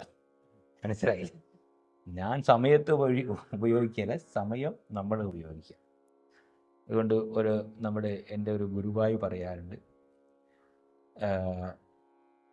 നമ്മൾ സമയത്ത് ഉപയോഗിക്കുകയാണെങ്കിൽ നമ്മൾ ഒരു ബുദ്ധിമാനാവും. മനസ്സിലായില്ലേ? സമയം നമ്മൾ ഉപയോഗിക്കുകയാണെങ്കിൽ നമ്മളൊരു വയസ്സനാവും. അപ്പോൾ നമ്മൾ തീരുമാനിക്കണം, നമ്മളൊരു വൈസ് പേഴ്സൺ ആവണോ അതോ ഒരു ഓൾഡ് ഏജ് പേഴ്സൺ ആവണോ എന്നുള്ളത്. അപ്പോൾ തീരുമാനിച്ചു കഴിഞ്ഞാൽ നമുക്ക് വേണ്ടതുപോലെ ചെയ്യാനായിട്ട്. അപ്പോൾ അതുകൊണ്ട് വേദാന്തം തന്നെയാണ് ലക്ഷ്യം. എന്നാൽ അറിവാണ് എല്ലാത്തിനുമുള്ളൊരു പരിഹാരം. ഇപ്പോഴത്തെ നമ്മളുടെ അറിവെന്ന് പറഞ്ഞാൽ ഞാൻ ഈ ശരീരം മനസ്സ് ബുദ്ധി ഇതൊക്കെ കൂടിയിരിക്കുന്ന ഒരു സംഘാതമാണ് ഞാൻ എന്നുള്ളത്. ഈ സംഘാതം എന്നുള്ളത് കുറച്ചു കാലം മുമ്പ് വന്നു, ഇപ്പം ഉണ്ട്, കുറച്ച് കഴിഞ്ഞാൽ പോകുന്നു. നീർക്കുമിള എന്ന് പറയും. ഒരു നീർക്കുമിള, അത് പൊട്ടിക്കഴിഞ്ഞാൽ കഴിഞ്ഞു, ഞാൻ ഇല്ല എന്ന് ചോദിച്ചു. അതിന് മുമ്പും ഇല്ല, അതിന് പിന്നും ഇല്ല എന്ന്. പക്ഷേ ഞാനെന്നുള്ള ആ വ്യക്തി, ആ ജീവൻ്റെ സഞ്ചാരം എന്നുള്ളത് പല ശരീരങ്ങളെടുത്ത് ഇങ്ങനെ സഞ്ചരിച്ചു കൊണ്ടിരിക്കുകയാണ്. അങ്ങനെ ആ ജീവന് കൃത്യമായിട്ട് മനസ്സിലാവണം, ഞാൻ ഈ പരിച്ഛിന്നമായിരിക്കുന്ന ജീവചൈതന്യമല്ല. ഒരേ ഒരു ചൈതന്യമേ ഈ ഇവിടെയുള്ളൂ. ആ ചൈതന്യത്തിലാണ് ഈ പ്രപഞ്ചം. മനസ്സിലായി? അല്ലാതെ പ്രപഞ്ചത്തിലല്ല ചൈതന്യം, അത് ഓരോ ചൈതന്യമുള്ള ആ ചൈതന്യം തന്നെയാണ് ഞാൻ എന്നറിയുമ്പോൾ ഞാനല്ലാതെ വേറെ ഒന്നും ഇവിടെയില്ല. ഞാനല്ലാതെ വേറെ ഒന്നും ഇവിടെ ഇല്ല എന്നറിഞ്ഞു കഴിഞ്ഞാൽ അവന് പിന്നെ വിദ്വേഷമോ ഒന്നുമില്ല. ഇത് ഞാൻ തനിച്ച് മയ്യേവ സകല ഉപനിഷത്തിലുള്ളൊരു വാക്യമാണ്. മയ്യേവ സകലം ജാതം മയി സർവം പ്രതിഷ്ഠിതം മയി സർവം ലയം യാതി തത് ബ്രഹ്മാദ്വയമസ്മ്യഹം. എന്നിലാണ് ഈ പ്രപഞ്ചം പൊന്തി വരുന്നത്, എന്നിലാണ് നിലനിൽക്കുന്നത്, എന്നിലേക്ക് തന്നെയാണ് അത് ലയിക്കുന്നത്. അങ്ങനെയുള്ള അദ്വയമായിരിക്കുന്ന, രണ്ടില്ലാത്ത ഒന്ന്, മനസ്സിലായില്ലേ? അദ്വയമായിരിക്കുന്ന ആ ചൈതന്യമാണ് ഞാനെന്നറിയുന്നത് തന്നെയാണ് എല്ലാ പ്രശ്നങ്ങൾക്കുമുള്ള പരിഹാരം. അതിൽ സംശയമേ ഇല്ല. ഇതെല്ലാം ഇന്ന് വലിയ വലിയ ലോക ചിന്തകന്മാരെല്ലാം അംഗീകരിച്ചിട്ടുള്ളൊരു സംഗതി. പിന്നെ നമുക്ക് നമ്മുടെ കൊച്ചു മനസ്സുകൊണ്ട് ചിന്തിച്ചാലോ, ഈ പ്രപഞ്ചത്തിന് കാരണമായിട്ട് എന്തേ ഉള്ളൂ? അങ്ങനെ പ്രപഞ്ചത്തിന് മൊത്തത്തിന് കാരണമായിരിക്കുന്ന ഒരു വസ്തുവിന് കാരണം ഉണ്ടാകാൻ പാടില്ല. ഇങ്ങനെ കാരണമില്ലാത്ത കാരണമാണ് ഈ ചൈതന്യം. മനസ്സിലായിരിക്കും തോന്നുന്നു. കാരണമില്ലാത്ത കാരണം എന്ന് പറഞ്ഞാൽ അത് എപ്പോഴും ഉള്ളതാണ്. Yeah. സ്വാമിജി, ഇപ്പം അറിവ് നേടുക എന്നുള്ളതാണല്ലോ നമ്മുടെ ജീവൻ്റെ ഒരു ലക്ഷ്യമെന്ന് പറയുന്നത്. അജ്ഞാനത്തെ മാറ്റുക. നമ്മളിപ്പം ധരിച്ചിരിക്കുന്നതിനെ തെറ്റാണ്, അത് നമ്മൾ തിരിച്ചറിയേണ്ടതുണ്ട്. തെറ്റാണെന്ന് തിരിച്ചറിഞ്ഞ് എന്താണോ സത്യം അതിനെ തിരിച്ചറിയുക എന്നുള്ളതാണ് നമ്മുടെ എല്ലാവരുടെയും ലക്ഷ്യം. അപ്പോൾ ഈ വേദാന്തം ആയിക്കോട്ടെ, ഉപനിഷത്തുകളായിക്കോട്ടെ, ഇതെല്ലാം നമ്മൾ പഠിക്കാൻ ശ്രമിക്കുമ്പോൾ അതെല്ലാം ഒരു ഇൻ്റലക്ച്വൽ പ്രോസസ്സുകൾ മാത്രമായിട്ട് ചുരുങ്ങി പോവുകയാണ് ചെയ്യുന്നത്. എന്നാൽ അതിൻ്റെ തത്വം എന്താണ് എന്ന് അറിയണമെങ്കിൽ തന്നെ നമ്മൾ ജന്മജന്മാന്തരങ്ങളായിട്ട് ആർജിച്ചു വന്ന ഈ വാസനാക്ഷയം സംഭവിക്കണമല്ലോ. അപ്പം അത് എങ്ങനെയാണ് ഈ ഒരു വേദാന്ത പഠനത്തിലൂടെ അത് സാധിക്കുമോ? വാസനാക്ഷയം സംഭവിക്കാൻ എന്താണ് നമ്മൾ ചെയ്യേണ്ടത്? വളരെ പ്രസക്തമായിട്ടുള്ളൊരു ചോദ്യമാണിത്. പലരും വിചാരിക്കും വെറുതെ നമുക്ക് ഉപനിഷത്തൊക്കെ പഠിച്ചു കഴിഞ്ഞാൽ എനിക്ക് ജീവൻ മുക്തനാവാനായിട്ട് സാധിക്കുമെന്ന്. അതാണ് ഞാൻ പറഞ്ഞത്. നമ്മൾ എന്ത് അറിവ് നേടണമെങ്കിലും നമ്മൾ ആ അറിവിനുള്ള ഒരു യോഗ്യത നേടിയിട്ട് വേണം ചെയ്യാൻ. അതുകൊണ്ടാണ് നമ്മുടെ ശാസ്ത്രത്തിൽ തന്നെ നോക്കിക്കഴിഞ്ഞാൽ ഇനീഷ്യലി ആരും തന്നെ വേദാന്തം പഠിപ്പിക്കാറില്ല. വേദാന്തം പഠിക്കുന്നതിന് മുൻപായിട്ട് ഇപ്പം പൂജാധികാരം കർമ്മങ്ങൾ, കുറേ എന്താ പറയുക ഉപാസനകൾ, ഇതെല്ലാം ചെയ്ത് നമ്മുടെ മനസ്സിനെ പക്വമാക്കുകയാണ്. അങ്ങനെ ഭക്തിയോഗം നോക്കുക, ഭക്തിയോഗം, ഉപാസനായോഗം, പലതരത്തിലുള്ള ഈ സാധനങ്ങളെക്കുറിച്ച് പറയുന്നുണ്ട്. എല്ലാം എനിക്ക് വേണമെന്ന് ചോദിച്ചിട്ടുണ്ടെങ്കിൽ വേണ്ട. നമുക്ക് ഓരോരുത്തരുടെയും ആവശ്യമനുസരിച്ച് എന്താണോ അവർക്ക് വേണ്ടത് അത് ഒരു നിത്യ സാധനയായിട്ട് നമ്മൾ. കാരണം എൻ്റെ ഇപ്പോഴത്തെ അവസ്ഥ എന്നുള്ളത് ഞാൻ ഇതുവരെ ജീവിച്ചിരിക്കുന്ന ജീവിത രീതിയാണ്. മനസ്സിലായി? ഞാൻ എങ്ങനെ ജീവിച്ചു എന്നുള്ളതാണ് ഇപ്പം ഞാൻ. മനസ്സിലായി? അപ്പം ഇതിനെ മാറ്റണമെങ്കിൽ നമ്മുടെ ജീവിതം തന്നെ നമ്മൾ മാറ്റി. എൻ്റെ വാസനകൾ, ഇപ്പോൾ വാസനകളുടെ ഒരു ആകത്തുക എന്ന് പറഞ്ഞ് ഇതുവരെ ഞാൻ എങ്ങനെ ജീവിച്ചു, അതാണ് ഒരു വാസനയായിട്ട് പരിണമിച്ചിരിക്കുന്നത്. അതുകൊണ്ട് ഇനിയുള്ള ജീവിതം ഞാൻ എങ്ങനെ ജീവിക്കുന്നു എന്നതനുസരിച്ചിരിക്കും എൻ്റെ ഒരു ഫ്യൂച്ചർ, എൻ്റെ ഒരു ഭാവി. അതുകൊണ്ട് എന്താണോ ഈ അറിവിനെ ഊട്ടിയുറപ്പിക്കാനായിട്ട്, അല്ലെങ്കിൽ ഈ അറിവുമായിട്ട് എനിക്ക് താതാത്മ്യപ്പെടാനായിട്ട് സാധിക്കുന്നത്, അങ്ങനെയുള്ള വിഷയങ്ങളിൽ മാത്രം വ്യവഹരിക്കുക. ശങ്കരാചാര്യസ്വാമികൾ ഭജഗോവിന്ദത്തിൽ പറയും, അതായത് സത്സംഗത്വേ നിസ്സംഗത്വം, നിസ്സംഗത്വേ നിർമോഹത്വം, നിർമോഹത്തെ നിശ്ചലതത്വം, നിശ്ചലതത്വേ ജീവൻ മുക്തി. ഇതിലെല്ലാം ഇറങ്ങിയിട്ടുണ്ട്. സത്സംഗം, നല്ല ആൾക്കാരുമായിട്ടുള്ള ഒരു സഹവാസം, അറിവുള്ളവർ, ഇങ്ങനെയുള്ള വിഷയങ്ങളിൽ താല്പര്യമുള്ള ആൾക്കാരുമായിട്ടൊരു സംഘം, സത്സംഗം, സത്തുക്കളുമായിട്ടുള്ള സംഘം. ആ സംഘത്തിൽ നിന്ന് എന്താ നമുക്ക് കിട്ടുക? സത്സംഗത്തെ നിസ്സംഗത്വം, ഒന്നിനോടും ഒരു സംഘമില്ലാത്തൊരു അവസ്ഥ നമുക്ക്. ലോകത്തിലുള്ള ജീവിതം എന്താ പറയുക, നമ്മൾ ഇന്ന് കൂടി നാളെ നമ്മളെല്ലാം പോകുന്നു, അല്ലേ? ഒന്നും ഇവിടെ ഒരു ശാശ്വതമായിട്ടൊന്നുമില്ല. അപ്പം ശാശ്വതമല്ലാത്ത ലോകത്തിൽ ശാശ്വതമാണെന്നുള്ള ധാരണയുണ്ടായി. അതാണ് വാസ്തവത്തിൽ നമ്മുടെ ദുഃഖത്തിനും എല്ലാ നിരാശയ്ക്കും എല്ലാം കാരണം അതാണ്. ഒരു കുടുംബത്തെ തന്നെ എടുത്തു കഴിഞ്ഞാൽ, കുടുംബത്തിൽ അച്ഛൻ, അമ്മ, മക്കള് ഇങ്ങനെയൊക്കെയുള്ളൊരു കുടുംബത്തിൽ അമ്മ പോകുന്നു, അച്ഛൻ പോകുന്നു. അച്ഛനും അമ്മയും പോയി കഴിഞ്ഞാൽ എല്ലാവർക്കും ദുഃഖമാണ്. അവർ വിചാരിക്കും അച്ഛനമ്മ എല്ലാ കാലത്തും ഉണ്ടാവില്ല. ഇനി അച്ഛനമ്മ ഇരിക്കുമ്പോൾ തന്നെ ചിലപ്പോൾ മക്കൾ പോകുന്ന സാഹചര്യം ഉണ്ടാവും. ഇതെല്ലാം നമ്മുടെ ആ ബന്ധം എത്രയുണ്ടോ അതിനനുസരിച്ചായിരിക്കും നമ്മുടെ ദുഃഖത്തിൻ്റെ കാഠിന്യം. അപ്പോൾ ഈ ദുഃഖത്തെയല്ല നമ്മൾ ഈ സാധന ചെയ്യുമ്പോൾ തന്നെ ഈ പ്രപഞ്ചം നശ്വരമാണ് എന്നുള്ള ഈ ബ്രഹ്മസത്യം എന്നുള്ളതിനേക്കാൾ മുഖ്യം ജഗൻ മിഥ്യ എന്നുള്ള അറിവാണ്. മനസ്സിലായിട്ട് ബ്രഹ്മസത്യം ജഗന്മിഥ്യ ജീവോ ബ്രഹ്മൈവ നാപര എന്ന് പറയുന്നുണ്ട്. ആചാര്യ ആരാണെന്ന് അറിയില്ല. ഈ നമ്മുടെ ഈ ഒരു ഈ പരമ്പരയിൽ ഒരു സങ്കല്പമാണ്. ശ്ലോകാർത്ഥേന പ്രവക്ഷ്യാമി യഥുക്തം ഗ്രന്ഥകോടിഭിः ബ്രഹ്മസത്യം ജഗന്മിഥ്യ. കോടിക്കണക്കിന് ഗ്രന്ഥങ്ങളിൽ യാതൊന്നാണോ വിവരിച്ചിരിക്കുന്നത് അതെല്ലാം തന്നെ ഞാൻ പകുതി ശ്ലോകം കൊണ്ട് ഞാൻ ചുരുക്കി പറയാൻ പോവാണ്. എന്താണ് പകുതി ശ്ലോകം? ബ്രഹ്മസത്യം, ബ്രഹ്മമാണ് സത്യം. സത്യം എന്ന് പറഞ്ഞാൽ ഒരിക്കലും മാറാത്തത്, അതിന് മാറ്റമില്ലാത്തത്, ശാശ്വതമായിട്ട് നിൽക്കുന്നത്. ബ്രഹ്മസത്യം. ജഗൻ മിഥ്യ. മിഥ്യ എന്ന് പറഞ്ഞാൽ എപ്പോഴും മാറിക്കൊണ്ടിരിക്കുന്നത്. ജഗത്ത് എന്നുള്ള എപ്പോഴും മാറിക്കൊണ്ടിരിക്കുന്നു. അപ്പോൾ ഈ ജീവൻ എന്ന് പറയുന്ന ഞാൻ വാസ്തവത്തിൽ ആ ബ്രഹ്മം തന്നെയാണ്, മാറ്റമില്ലാത്ത ആ ശാശ്വതമായിട്ടുള്ള സത്യമാണ്. ഇത് മനസ്സിലാക്കുന്നത് വരെ നമ്മൾ എല്ലാ സാധനങ്ങളും ചെയ്തുകൊണ്ടേയിരിക്കണം. രാവിലെ എഴുന്നേൽക്കുക, സ്നാനം ചെയ്യുക, ജപിക്കുക,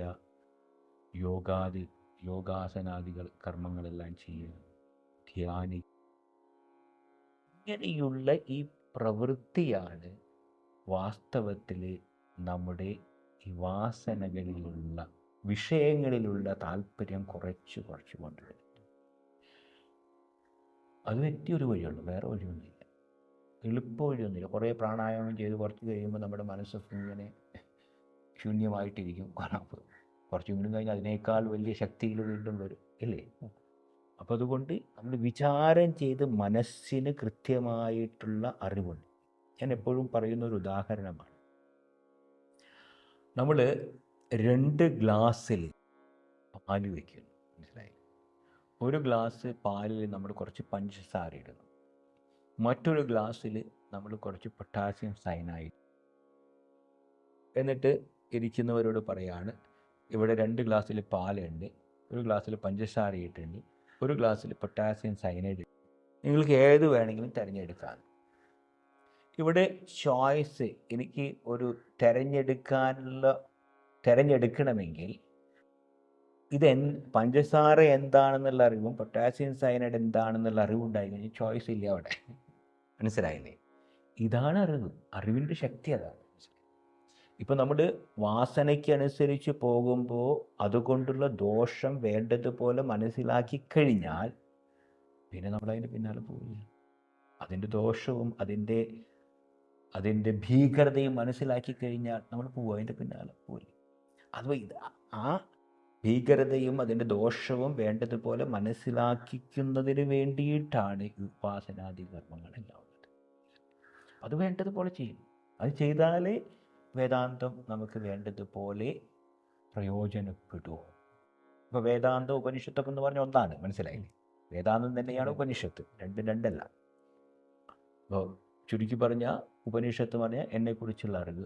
അപ്പോൾ ആ അറിവ് നമുക്ക് വേണ്ടതുപോലെ പ്രയോജനപ്പെടണമെങ്കിൽ നല്ല നിഷ്ഠയോട് കൂടിയിട്ടുള്ളൊരു ജീവിതം ആവശ്യം. നിഷ്ഠ എന്ന് പറഞ്ഞാൽ നല്ലതുപോലെ എന്താണോ ഒരു ആധ്യാത്മിക സാധകൻ ചെയ്യേണ്ടത് മാത്രം ചെയ്യുക, മറ്റുള്ള കാര്യങ്ങളിലൊന്നും വ്യവഹരിക്കാതിരിക്കുക. സാധാരണ ആൾക്കാർക്ക് കുറച്ച് പേര് വേണം, പ്രശസ്തി വേണം, അത് വേണം, ഇത് വേണം എന്നൊക്കെ സാധാരണയാണ്. ആദ്യം പണത്തിനാണ്. പണം കുറച്ചുണ്ടായി കഴിഞ്ഞാൽ പണം കൊണ്ട് എന്ത്, കുറച്ച് പ്രശസ്തി, 4 ആൾക്കാർ അറിഞ്ഞില്ലെങ്കിൽ നമ്മളെ കൊണ്ട് വല്ല പ്രയോജനമുണ്ടോ? അങ്ങനെ അറിയാനായിട്ട് പൈസ, അതും കൊണ്ട് തൃപ്തിയാകും. അപ്പോൾ ആശ എന്നുള്ള നിരാശ ഉണ്ടാകും. ആശയല്ല, ഞാൻ എന്നിൽ തൃപ്തനായിട്ടിരിക്കണം. ആ തൃപ്തിക്ക് വേണ്ടിയിട്ട് ഞാൻ എന്തൊക്കെയാണ് ചെയ്യേണ്ടത് അത് മാത്രം. കാര്യങ്ങളിലൊന്നും ഇടപെടാതിരിക്കുക. ഒരു സന്യാസിയെ സംബന്ധിച്ച് ഈസിയാണ്, പക്ഷേ ഒരു ഗൃഹസ്ഥനെ സംബന്ധിച്ച് നോക്കുമ്പോൾ കുറച്ച്. അതുകൊണ്ടാണ് നമ്മുടെ തന്നെ ഇതിൽ 4 ആശ്രമങ്ങളെക്കുറിച്ച് പറഞ്ഞിരിക്കുന്നത്. ബ്രഹ്മചര്യം, ഗാർഹസ്ഥ്യം, വാനപ്രസ്ഥം. ആ വാനപ്രസ്ഥാശ്രമം എന്നുള്ളത് തന്നെ ഇതിനുള്ളൊരു ട്രെയിനിങ് ആണ്, സന്യാസത്തിലേക്കുള്ളൊരു ട്രെയിനിങ് ആണ്. എപ്പോഴും ഞാനില്ലെങ്കിൽ ഈ ലോകത്തിന് എന്ത് സംഭവിക്കും, ഞാൻ ഈ കുടുംബമെല്ലാം എൻ്റെ തലയിലാണെന്ന് മക്കളൊക്കെ വിചാരിക്കും ഇദ്ദേഹം എന്നാ പോകുന്നത്. അപ്പം അതുകൊണ്ട് അങ്ങനെയുള്ള ഒരു ഞാനില്ലെങ്കിലും ഈ ലോകം പോകും, മനസ്സിലായി. നമ്മളൊരു ഇനവിറ്റബിൾ അല്ല, ഒഴിച്ചുകൂടാൻ പറ്റാത്ത ഒന്നല്ല. അത് നമ്മൾ മനസ്സിലാക്കി കഴിഞ്ഞാൽ ജീവിതം വളരെ ലളിതമായിരിക്കും. അപ്പോൾ സാധനങ്ങൾ ചെയ്യുമ്പോൾ തന്നെ നമ്മൾ കുറച്ച് നാൾ വേണ്ടതുപോലെ ജപവും ധ്യാനവും ഇതൊക്കെ ചെയ്യുമ്പോൾ തന്നെ മനസ്സിനൊരു പക്വത വരും. എല്ലാത്തിനെയും സ്വീകരിക്കാനുള്ളൊരു മനസ്സ് നമുക്കുണ്ടാവും. എന്തെങ്കിലും ഒരു വലിയ ഒരു എന്താ പറയുക ട്രാജഡി, വലിയൊരു ദുരന്തം വന്നു കഴിഞ്ഞാലും അങ്ങനെയാണ്, നമുക്ക് എന്ത് ചെയ്യാൻ പറ്റും, നമുക്ക് എന്താണ് ചെയ്യേണ്ടത് അത് ചെയ്യാം. അല്ലാതെ ദുരന്തം വന്നു എന്ന് പറഞ്ഞ് നമ്മളിങ്ങനെ ദുഃഖിച്ചിരുന്ന് കഴിഞ്ഞാണെങ്കിൽ നമുക്ക് ചെയ്യാൻ പറ്റുന്നതും കൂടി നമുക്ക് ചെയ്യാൻ പറ്റും. അതാണ് എല്ലാത്തിനും തടസ്സം നമ്മുടെ അഹമാണ്, ഞാനെന്നുള്ളൊരു ഭാവമാണ്. വേദാന്തത്തിൻ്റെ ഭാഷയിൽ എങ്ങനെ നമുക്ക് ഈ അഹത്തിനെ വ്യാഖ്യാനിക്കാൻ പറ്റും?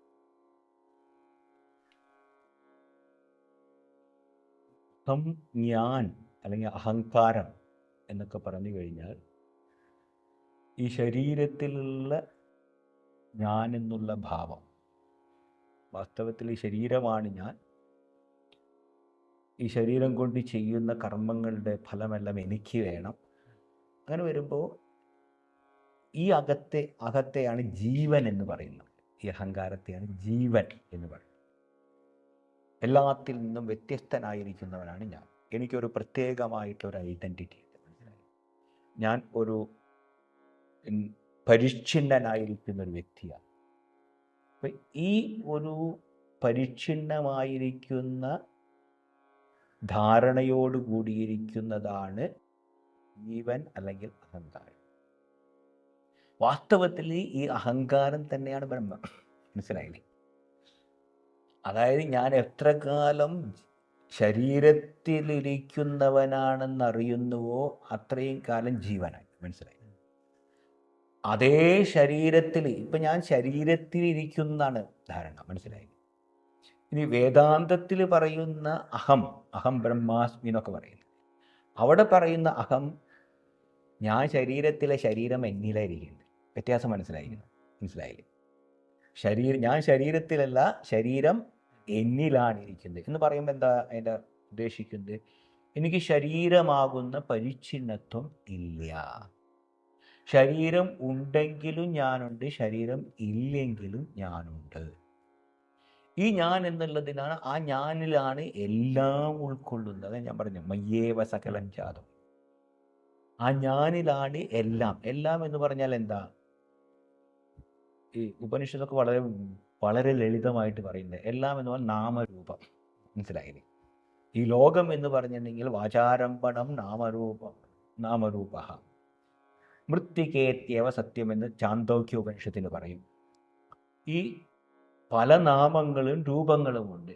ഇപ്പോൾ നമ്മൾ മണ്ണ് കൊണ്ട് ഉണ്ടായിരിക്കുന്ന ഒരു മൺകടയിൽ പോകാൻ ചോദിച്ചാൽ, എന്താ പറയുക, മണ്ണ് പോട്ടറി ഷോപ്പിൽ പോകാൻ, അവിടെ പോയി കഴിഞ്ഞാൽ പല വിധത്തിലുള്ള സംഗതികളും മണ്ണ് കൊണ്ട് ഉണ്ടാക്കിയിരിക്കുന്നുണ്ട്. ആനയുണ്ട്, കുതിരയുണ്ട്, ഒട്ടകമുണ്ട്, പല വിധത്തിലുണ്ടെങ്കിലും ഇതിലെല്ലാത്തിലും അനുസ്യൂതമായിരിക്കുന്നതാണ് മണ്ണ്. ഇതുപോലെ നമ്മൾ ഈ ലോകത്തിൽ ഈ നാമരൂപങ്ങളുടെ പിന്നാലെ പോകുമ്പോൾ ഈ ചെറിയ അഹമാണ് നമ്മുടെ, മനസ്സിലായില്ലേ? അതിന് വലിയൊരഹന്ത വരാൻ, വലിയൊരഹന്ത എന്ന് പറഞ്ഞിട്ടുണ്ടെങ്കിൽ ആ ബ്രഹ്മമേന ഞാനെന്നുള്ള ബോധം വരാനുള്ള അനുഗ്രഹമാണ് നമുക്ക് വേണ്ടത്. ഇതാണ് വേദാന്തത്തിൽ പറയുന്നത് അഹം എന്നത്. ചെറിയ ആളായിട്ടിരിക്കണം, വലിയ ആളായിട്ടിരിക്കണം, നമ്മൾ തീരുമാനിക്കണം. അതിൽ ചോയ്സ് ഒന്നുമില്ല, എല്ലാവർക്കും വലിയ ആളാവണം. ഒരാളും ചെറിയതുകൊണ്ട് സംതൃപ്തരാവില്ല. ഇനി ആ യഥാർത്ഥ അഹത്തെ മനസ്സിലാക്കി കഴിഞ്ഞാൽ പിന്നെ ആഗ്രഹങ്ങളൊന്നും ഉണ്ടാവില്ല. കാരണം ഈ അഹമല്ലാതെ വേറെ ഒന്നുമില്ല. ഇപ്പം തനിക്കൊരു ആഗ്രഹം ഉണ്ടാവണമെങ്കിൽ തന്നിൽ നിന്ന് ഭിന്നമായിട്ടുള്ളൊരു വസ്തുവുണ്ട് എന്നുള്ള അറിവുണ്ടാവണം.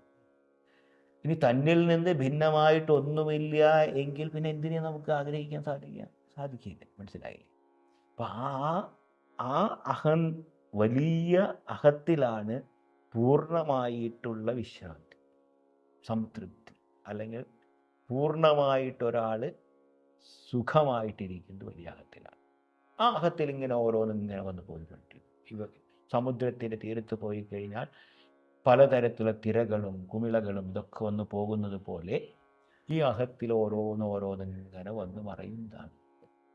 ഇപ്പം നമ്മൾ പറയുന്ന ഒരാൾ മരിക്കുകയാണ്, എന്താ ഇവിടെ ഉള്ളതിനെ ഇല്ലാതാക്കാനും സാധ്യമല്ല, ഇല്ലാത്തതിനെ ഉണ്ടാക്കാനും സാധ്യമല്ല. മനസ്സിലായില്ലേ? അങ്ങനെ ഇരിക്കുമ്പോൾ എന്തിന് നാശം, എന്തിന് ഉത്പത്തി വിനാശങ്ങളൊന്നുമില്ല ഇവിടെ വാസ്തവത്തിൽ.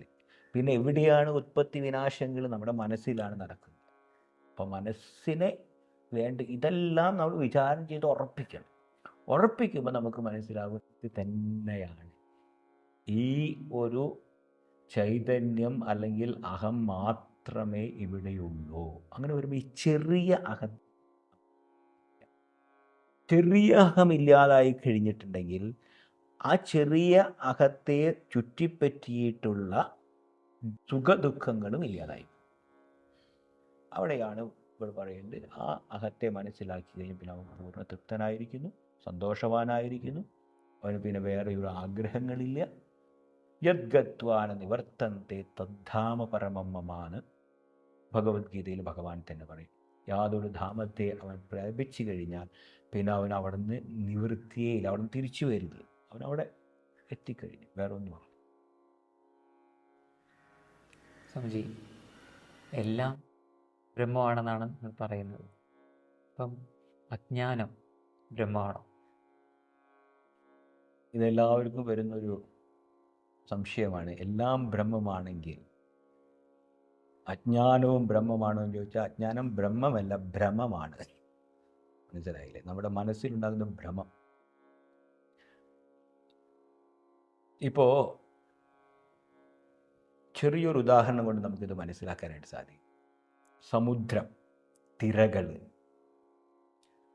നമ്മൾ വിചാരിക്കും സമുദ്രം കാണാൻ പോകുമ്പോൾ സമുദ്രം അവിടെ ഉണ്ട്, സമുദ്രത്തിൽ കുറേ തിരകളുണ്ട്.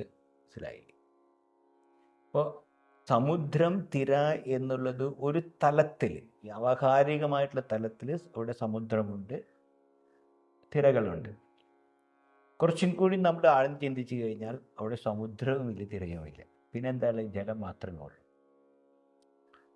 അപ്പോൾ ഈ അജ്ഞാനം എന്നുള്ള തലത്തിൽ നിന്ന് നമ്മൾ ചിന്തിക്കുമ്പോൾ അതൊരു സൂപ്പർഫിഷ്യൽ, മനസ്സിലായി, വളരെ ഉപരിപ്ലവമായിട്ട് നമ്മൾ ചിന്തിക്കുന്ന അജ്ഞാനം എന്നുള്ളത്.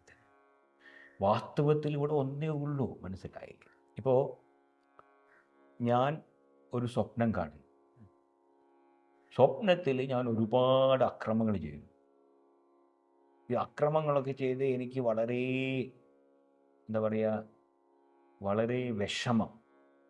എന്തൊക്കെ ഞാനത് ഇതൊക്കെ ചെയ്ത് തെറ്റല്ലേ എന്ന് അങ്ങനെ ചിന്തിച്ചു കൊണ്ടിരിക്കുമ്പോൾ പെട്ടെന്ന് ഉണർന്നു.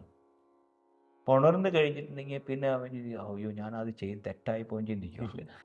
അവനറിയാം അത് വെറും ഒരു തോന്നൽ മാത്രമായിരുന്നു. ഈ അജ്ഞാനം അതുപോലെയാണ്. മനസ്സിലായില്ലേ? നമ്മൾ ജീവസ്വരൂപത്തിൽ ഇരിക്കുമ്പോൾ അജ്ഞാനമൊക്കെ ശരിക്കും ഉണ്ടെന്ന് വിചാരിക്കും. വാസ്തവത്തിൽ നമ്മൾ അറിഞ്ഞു കഴിഞ്ഞാൽ ഈ സ്വപ്നം കാണുന്ന വ്യക്തി എങ്ങനെയാണോ സ്വപ്നത്തിലുള്ള അനുഭവങ്ങളെല്ലാം അത് ശ്രേഷ്ഠമായിട്ടുള്ള അനുഭവങ്ങളായിരിക്കും. ചിലപ്പോൾ വളരെ വളരെ വളരെ ദുരനുഭവങ്ങളായിരിക്കാം. ഈ അനുഭവങ്ങളെല്ലാം വാസ്തവത്തിൽ ഇതിൽ തന്നെ ഇങ്ങനെ പൊന്തി മറയുന്ന ഇതുപോലെയാണോ ജലത്തിലുള്ള സമുദ്രവും ജലത്തിലുള്ള തരംഗവും. ജലമില്ലാതെ ഒന്നുമില്ല. വാസ്തവത്തിൽ ഇവിടെ ജലത്തെ അറിഞ്ഞു കഴിഞ്ഞാൽ പിന്നെ അവിടെ സമുദ്രവുമില്ല, തരംഗവും. അതുപോലെ ഈ സത്യത്തെ അറിഞ്ഞു കഴിഞ്ഞാൽ പിന്നെ ആ അജ്ഞാനം എന്നുള്ള ചോദ്യം തന്നെ ഇല്ല. ഉഴക്കിൽ എന്താ കിഴക്കെന്ന് ചോദിച്ചു അല്ലേ? ഇവിടെ അത് മാത്രമേ ഉള്ളൂ. അത് മാത്രമുള്ളപ്പോൾ അതിൽ നിന്ന് ഭിന്നമായിട്ട് എന്തെങ്കിലും ഉണ്ടോ എന്നുള്ള ചോദ്യത്തിന് തന്നെ അവിടെ പ്രസക്തിയില്ല. മനസ്സിലായില്ലേ? അപ്പോൾ അതാണ് അവിടെ അജ്ഞാനത്തിന് അവിടെ യാതൊരു സ്ഥാനവുമില്ല. ഈ ജീവതലത്തിൽ അജ്ഞാനവും. ജീവൻ്റെ ആ ജീവതലം മാറിക്കഴിഞ്ഞാൽ അവിടെ അജ്ഞാനത്തിന്, ജീവൻ തന്നെ ചിന്തിക്കുന്നതിൽ അവിടെ എന്താ അജ്ഞാനം, അവിടെ എന്താ സൂര്യനിൽ എന്താ ഇരുട്ട്. ഒരു കഥ, സാധാരണ ഒരു കഥ പറയാറുണ്ട്. നാരദര് സ്വർഗത്തിലേക്ക് പോവായിരുന്നു. സ്വർഗത്തിലേക്ക് പോകുന്ന അവസരത്തിൽ സൂര്യനെ കണ്ടു. സൂര്യനെ കണ്ടപ്പോൾ സൂര്യൻ ചോദിച്ചു, എന്തെങ്കിലും പ്രത്യേക വിശേഷമുണ്ടോ എന്ന് ചോദിച്ചു. പ്രത്യേകമായിട്ട് എന്തെങ്കിലും വിശേഷമുണ്ടോ? നാരദർ പറഞ്ഞു, ഈ ഭൂമിയുടെ അപ്പുറത്ത് അതിസുന്ദരിയായിട്ടുള്ളൊരു സ്ത്രീയുണ്ട്, അവളുടെ പേരാണ് നിശ. അങ്ങക്ക് യോജിച്ചതാണ് അവൾ, അതുകൊണ്ട് അങ്ങ് അവളെ പോയി ഒന്ന് കാണണമെന്ന് പറഞ്ഞു. അങ്ങനെ സൂര്യൻ ഇങ്ങനെ ചുറ്റിക്കൊണ്ടിരിക്കുക നിശയെ കാണാനായിട്ട്. മനസ്സിലായി? ഒരിക്കലും സൂര്യന് കാണാൻ പറ്റില്ല. ഇതുപോലെയാണ് അവസ്ഥ നമ്മുടെ. സ്വാമിജി, ഭാരതത്തിൽ ഒട്ടേറെ പുരാണ കഥാപാത്രങ്ങളും കഥകളും ഉണ്ട്. ഋഷിമാർ ഈ കഥകളെല്ലാം നമ്മുടെ മുന്നിൽ അവതരിപ്പിച്ചത് തന്നെ ഒരു തത്വത്തെ ബോധിപ്പിക്കാൻ വേണ്ടിയിട്ടാണ്. എന്നാൽ ഇപ്പോഴത്തെ കാലത്ത് നോക്കുമ്പോൾ ഭക്തർ എല്ലാവരും ഈ കഥകളിൽ മാത്രം കുടുങ്ങിക്കിടക്കുകയാണ്. തത്വത്തിലേക്ക് പ്രവേശിക്കുന്നില്ല, അതിൻ്റെ സത്ത എന്താണെന്ന് തിരിച്ചറിയുന്നില്ല. അപ്പോൾ ആ തത്വത്തിലേക്ക് എത്തിക്കാൻ, ഭക്തരെ തത്വത്തിലേക്ക് എത്തിക്കാൻ എന്താണ് വഴി? തത്വത്തിൽ പ്രത്യേകിച്ച് വഴിയൊന്നുമില്ല. ഭഗവാനോട് തന്നെ നമ്മൾ പ്രാർത്ഥിക്കണം. കാരണം എന്താണെന്ന് ചോദിച്ചാൽ, ഈ കഥകളിൽ രസിച്ചിരിക്കാൻ വളരെ എളുപ്പമാണ്. ഈ കഥകൾ കേൾക്കുമ്പോൾ നമ്മുടെ ജീവിതവുമായിട്ട് അതിനൊരു ബന്ധമുണ്ട്. പ്രത്യേകിച്ചും പുരാണ കഥകൾ, രാമായണമൊക്കെ വായിക്കുകയാണെങ്കിൽ അത് ദുഃഖം മാത്രമാണ്, ശോകമാണ് അതിൽ വൈ. ദുഃഖമില്ലാത്ത ആൾക്കാർ ആരുള്ളത്? ഇപ്പോൾ സീതയായിട്ടും രാമനായിട്ടൊക്കെ നമുക്കത് താതാത്മ്യം വരും. മനസ്സിലായില്ലേ? അപ്പം അങ്ങനെ ഇരിക്കുമ്പോൾ നമുക്ക് ആ കഥകളിൽ ഞാൻ രാമനാണ്, ഞാൻ എപ്പോഴും ദുഃഖിച്ചിരിക്കുകയാണ്, എനിക്ക് എപ്പോഴും ദുരിതമാണ് ജീവിതത്തിൽ. ഞാൻ സീതയാണ്, എനിക്ക് ദുഃഖമില്ലാത്ത അവസ്ഥയില്ല. സ്ത്രീയും പുരുഷനാണല്ലോ ഇവിടെ മെയിനായിട്ടുള്ളത്. ഇവർക്ക് രണ്ടുപേർക്കും വാസ്തവത്തിൽ താതാത്മ്യപ്പെടാണ്ട് രണ്ട് കഥാപാത്രങ്ങൾ ഇവർ രണ്ടുപേരും. വാസ്തവത്തിൽ വാൽമീകി മഹർഷി ഉദ്ദേശിക്കുന്നത് അതിൽ കൂടി ഈ സുഖദുഃഖങ്ങളിൽ നിന്ന് ഭിന്നമായിരിക്കുന്ന ജീവനാണ് ഞാനെന്ന് തിരിച്ചറിയാനുള്ള ഒരു ഉപാധിയായിട്ടാണ് ഈ കഥയിൽ കൂടിയെല്ലാം ബോധിപ്പിക്കുന്നത്. അതിന് പകരം നമ്മുടെ കഥകളിൽ കുടുങ്ങിപ്പോകുന്നതിന് കാരണം നമ്മുടെ വാസന തന്നെയാണ്. മനസ്സിലായി? വാസനയും നമ്മുടെ ഐഡന്റിറ്റി. പിന്നെ അതിൽ നിന്നൊരു മോചനം വേണമെങ്കിൽ ഇനി കഥ പറയുന്നവർ തന്നെ തത്വം പറഞ്ഞു പാടും. ഇപ്പോൾ നമ്മുടെ പുരാണ കഥാ ആഖ്യായികന്മാരെല്ലാം അവരും ഈ കഥയിൽ തന്നെ ആൾക്കാരിങ്ങനെ രമിപ്പിച്ചു കൊണ്ടിരിക്കും. തത്വങ്ങളിലേക്ക് അവർ ശരിക്കും പോകുന്നില്ല. അപ്പോൾ തത്വങ്ങളിലേക്ക് പോകണമെങ്കിൽ നല്ല പോലെ കഥാ ഇമാം തേ കഥിതാമഹീയസ, ഈ ഭാഗവതത്തിൽ അവസാനം പറയുന്നുണ്ട്, ശുകമഹർഷി പറയുന്നതാണ്, ഈ കഥയെല്ലാം ഞാനിങ്ങനെ പറഞ്ഞിരിക്കുന്നത് എന്തിനു വേണ്ടിയിട്ടാണെന്ന് ചോദിച്ചാൽ, ജ്ഞാനവും വൈരാഗ്യവും വേണ്ടതുപോലെ ഒരുവനിൽ വളർത്താനാണ്. വിജ്ഞാന വൈരാഗ്യ വിവക്ഷയാ വിഭോ വചോവിലാസം നതു പാരമാർത്ഥ്യം എന്ന് പറഞ്ഞു ഭാഗവതത്തിൻ്റെ അവസാനത്തിൽ പറഞ്ഞിരിക്കുന്നു. ഏത് കഥ കേട്ട് കഴിഞ്ഞാലും നമ്മളിൽ കൂടുതൽ വൈരാഗ്യം എന്ന് പറഞ്ഞാൽ മലയാളത്തിലെ വൈരാഗ്യമല്ല, വിഷയങ്ങളോടുള്ള താല്പര്യമില്ലായ്മ. രാഗം എന്ന് പറഞ്ഞാൽ വിഷയങ്ങളോടുള്ള താല്പര്യം, വിരാഗം എന്ന് പറഞ്ഞാൽ ഈ വിഷയങ്ങളോട് താല്പര്യമില്ലാത്ത അവസ്ഥ വിരാഗം. വൈരാഗ്യം എന്ന് പറഞ്ഞാൽ ആ വിരാഗിയുടെ അവസ്ഥയെയാണ് വൈരാഗ്യം എന്ന് പറയുന്നത്. ഒരു ഉദാസീനനായിട്ടിരിക്കുക. അപ്പോൾ വിഷയങ്ങളോട് താല്പര്യമുണ്ടെങ്കിൽ ഒരിക്കലും നമുക്ക് നമ്മിലേക്ക് പോകാനായിട്ട് സാധ്യമല്ല. കഠോപനിഷത്തിൽ വളരെ വ്യക്തമായിട്ട് യമധർമ്മരാജാവ് പറയുന്നുണ്ട്, പരാഞ്ചിഖാനി വ്യതിർണസ്വയംഭൂ തസ്മാത് പരാൻ പശ്യതി ന അന്തരാത് കശ്ചിദ്ധീരാഹ പ്രത്യഗാത്മാനമൈക്ഷത് ആവൃത്തചക്ഷു അമൃതത്വവിച്ഛ. നചികേതന് കൊടുക്കുന്ന ഒരു ഉപദേശമാണ് ഇവിടെ. അതായത് ഭഗവാൻ നമ്മുടെ 5 ഇന്ദ്രിയങ്ങളെ സൃഷ്ടിച്ചിരിക്കുന്നു എങ്ങനെ പുറമേയുള്ള വസ്തുക്കളെ അറിയാനായിട്ട്. അങ്ങനെ ജീവനെ തന്നെ നശിപ്പിച്ചു എന്ന് പറയും. പരാഞ്ചികാനി വ്യതിർണത് സ്വയംഭൂ ഭഗവാൻ. സ്വയം എന്ന് പറഞ്ഞാൽ ഭഗവാൻ. ആ ജീവനെ നശിപ്പിച്ചു എങ്ങനെ? ഈ 5 ഇന്ദ്രിയങ്ങളെ പുറമേക്ക് നോക്കാനായിട്ട് പുറമേക്ക് പോകുന്നു. കശ്ചിത് ധീരാഹ, വളരെ കുറച്ച് പേര്, മനസ്സിലായില്ലേ?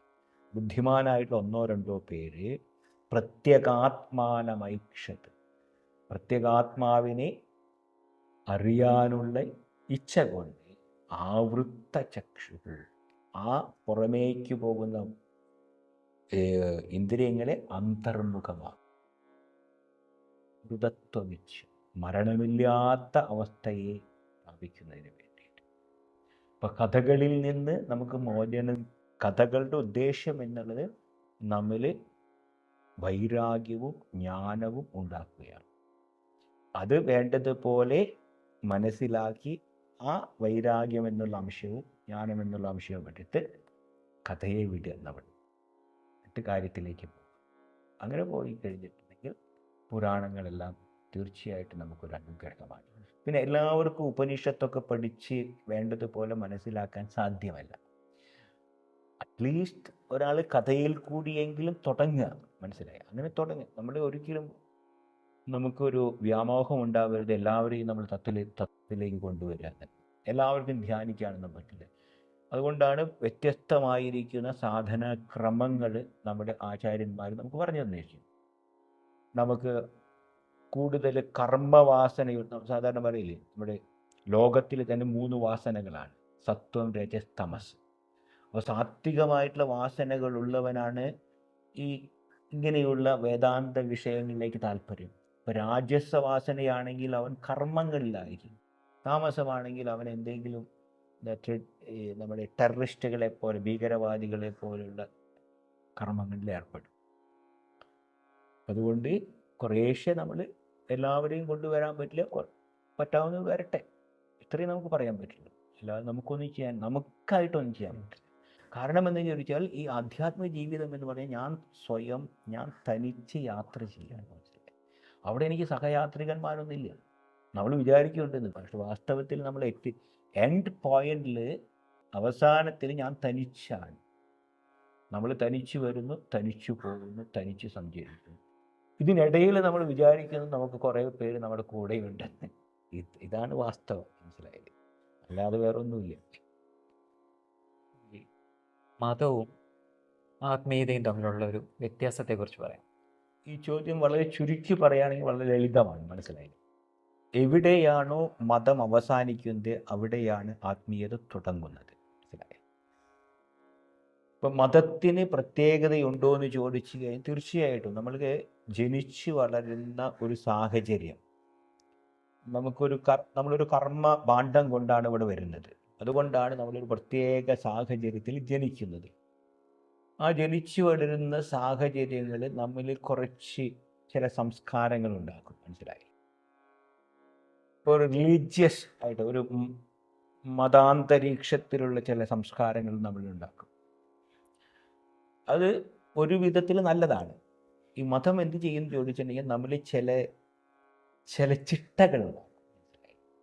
ആരെയും ഉപദ്രവിക്കരുത്, മറ്റുള്ളവരുടെ ധനം നമ്മൾ അപഹരിക്കരുത്, എല്ലാവരോടും നല്ലതുപോലെ സംസാരിക്കണം, ആരെയും ദ്വേഷിക്കരുത്. ഇതൊക്കെയാണ് ഒരു ഫണ്ടമെൻ്റലായിട്ട് ഏത് മതം എടുത്ത് നോക്കിയാലും എല്ലാവരും പറയുന്നതാണ്, എല്ലാവരെയും നമ്മൾ സഹായിക്കണം എന്നൊക്കെ. അപ്പോൾ ഇതെല്ലാം ഒരു ആധ്യാത്മിക ജീവിതം നയിക്കാനായിട്ട് ഉദ്ദേശിക്കുന്ന വ്യക്തിക്ക് നല്ലതാണ്. വേദാന്താമികൾ പറയും,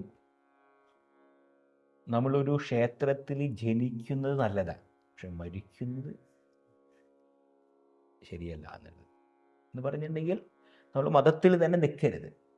നമ്മൾ മതത്തിൻ്റെ മതിൽക്കെട്ടുകൾക്ക് അപ്പുറം പോയിട്ട് ആ പാരമാർത്ഥികമായിട്ടുള്ള സത്യത്തെ അറിയണം നമ്മൾ. അവിടെ ആത്മീയത എന്ന് പറഞ്ഞിട്ടുണ്ടെങ്കിൽ അവിടെ മതമില്ല, മനസ്സിലായില്ലേ? അതൊരു സാർവലൗകികമായിരിക്കുന്ന ഒരു നിയമമാണ്. അപ്പം ഞാൻ പല സ്ഥലങ്ങളിലും സഞ്ചരിക്കുന്നതാണ്. ഇന്നലെ തന്നെ ഇവിടെ കുറച്ച് ആൾക്കാർ വന്നു, ജർമ്മനിയിൽ നിന്ന്. ഇവിടെ ഒരു ആൾക്കാരുണ്ടായിരുന്നു. അപ്പോൾ ഈ ആത്മീയത പ്രത്യേകിച്ചും നമ്മുടെ ഉപനിഷത്ത് മനസ്സിലാക്കി കഴിഞ്ഞാൽ, ഞാൻ അവരോട് പറയുമായിരുന്നു, ഉപനിഷത്ത് ആർക്ക് വേണ്ടിയിട്ടും ചോദിച്ചാൽ ഉപനിഷത്ത് മനുഷ്യന് വേണ്ടിയിട്ടാണ്, അല്ലാണ്ട് ഹിന്ദുവിന് വേണ്ടിയിട്ടോ ക്രിസ്ത്യന് വേണ്ടിയിട്ടോ അല്ലെങ്കിൽ മുഹമ്മദീയർക്ക് വേണ്ടിയിട്ടോ അല്ല. അത് മനുഷ്യൻ, നിങ്ങൾ മനുഷ്യനാണെന്ന് നിങ്ങൾ വിചാരിക്കുന്നുണ്ടോ? അപ്പോൾ മനുഷ്യനാണെന്ന് നിങ്ങൾ തീർച്ചപ്പെടുത്തുകയാണെങ്കിൽ ഇത് നിങ്ങൾക്ക് വേണ്ടിയിട്ടുള്ളതാണ്. അവിടെ മറ്റു മതങ്ങളുടെ ഇതൊന്നും. മതങ്ങൾ ഇനി മതം മാറേണ്ട ആവശ്യമുണ്ട് ചിലർ ചോദിക്കും. ഇപ്പം ഞാൻ വിദേശ രാജ്യങ്ങളിലൊക്കെ ഉള്ള ആൾക്കാരെന്ന് പറഞ്ഞാൽ അവരെ മിക്കവാറും ക്രിസ്ത്യൻ മതത്തിൽപ്പെട്ടവരാണ്. ഇനി ക്രിസ്ത്യൻ മതത്തിൽപ്പെട്ടവരാണെങ്കിൽ അവർ ക്രിസ്തീയമായിട്ടുള്ള കർമ്മങ്ങളൊന്നും ചെയ്യാത്തവരാണ്, പള്ളിയിൽ പോകാത്തവരാണ്. അവിടെ പള്ളികളൊക്കെ അടച്ച് പള്ളികളൊക്കെ ഇപ്പോൾ വലിയ സൂപ്പർ മാർക്കറ്റായിട്ട് മാറിയിരിക്കുക. ഈ പള്ളികളിലൊക്കെ നടക്കുന്ന കുർബാനയ്ക്ക് പകരം അവിടെ നടക്കുന്നത് വലിയ വലിയ കോൺസെർട്ടുകളാണ്, ബർത്ത്ഡേ പാർട്ടി, ഇങ്ങനെയൊക്കെയാണ് അവിടെ നടക്കുന്നത്. ഇനി പള്ളിയിൽ ഞായറാഴ്ച ആൾക്കാർ വരണമെങ്കിൽ പള്ളിയിൽ വെച്ചാൽ അവിടെ കേക്കും കോഫിയും കൊടുത്തില്ലെങ്കിൽ ആരും വരില്ല. അങ്ങനെ കേക്കും കോഫിയും കൊടുക്കുകയാണെങ്കിൽ തന്നെ ഒരു 10-15 പേരേ ഉണ്ടാവുള്ളൂ. ഞായറാഴ്ച ദിവസം ഞാൻ പറയുന്നുണ്ട്, നമ്മുടെ കേരളത്തിൽ ഞാൻ അവർ ഇവിടെ വരുമ്പോൾ ഞാൻ പറയും, കേരളത്തിൽ എനിക്ക് ഞായറാഴ്ച ദിവസം പള്ളിയിൽ സ്ഥലം കിട്ടണമെങ്കിൽ നേരത്തെ പോകണമെന്ന് പറയും. അവർ അതിശയിച്ച് നിൽക്കും. ഒരു ദിവസം ഞാൻ ഇവിടുന്ന് കുറച്ച് പേരെ കൊണ്ട് കോസ്റ്റൽ റോഡ് കൂടി, മനസ്സിലായത്, കോസ്റ്റൽ റോഡ് കൂടി വർക്കലേക്ക് പോയായിരുന്നു. അപ്പോൾ ആ വർക്കലേക്ക് പോകും വഴിക്ക് 10-20 പള്ളി ഉണ്ടെന്ന് തോന്നുന്നു, അല്ലേ, 20 പള്ളിയോളം ഉണ്ട്. അപ്പോൾ ഞായറാഴ്ച ദിവസമായിരുന്നു. അപ്പം പുറത്തേക്ക് ഓരോ പള്ളിയിൽ നോക്കുമ്പോൾ ആൾക്കാരൊക്കെ നിൽക്കുന്നത് പുറത്താണ്, പുറത്ത് ഈ പ്രാർത്ഥനയ്ക്ക് നിൽക്കുന്നത് പുറത്താണ്. അപ്പോൾ അവർ എന്നോട് ചോദിച്ചു, ഇതെന്താ അവിടെ നടക്കുന്നത്? ഞാൻ പറഞ്ഞു ഇതാണ് ഇന്ത്യയുടെ മനോഹാരിത, ഭാരതത്തിൻ്റെ മനോഹാരിത. ഞങ്ങളെല്ലാം ഭക്തന്മാരാണ്. നിങ്ങൾ ക്രിസ്ത്യാനി ആവട്ടെ അല്ലെങ്കിൽ ഹിന്ദു ആവട്ടെ മുസ്ലിം ആവട്ടെ, ബേസിക്കലി അടിസ്ഥാനപരമായിട്ട് ഞങ്ങളെല്ലാം ഭക്തന്മാരാണ്. ഞങ്ങൾക്ക് ഈശ്വരനൊക്കെ വിശ്വാസമുണ്ട്. ഈശ്വരനെ ആവട്ടെ നിങ്ങൾ ക്രിസ്തു എന്ന് വിളിച്ചാലും നിങ്ങൾ നബീന്ന് വിളിച്ചാലും ഏത് പേരിൽ വിളിച്ചാലും നമുക്ക് പ്രശ്നമൊന്നുമില്ല, മനസ്സിലായി. പക്ഷെ ആ ഒരു കണക്ഷൻ ഞങ്ങൾക്ക് ബേസിക്കായിട്ട്.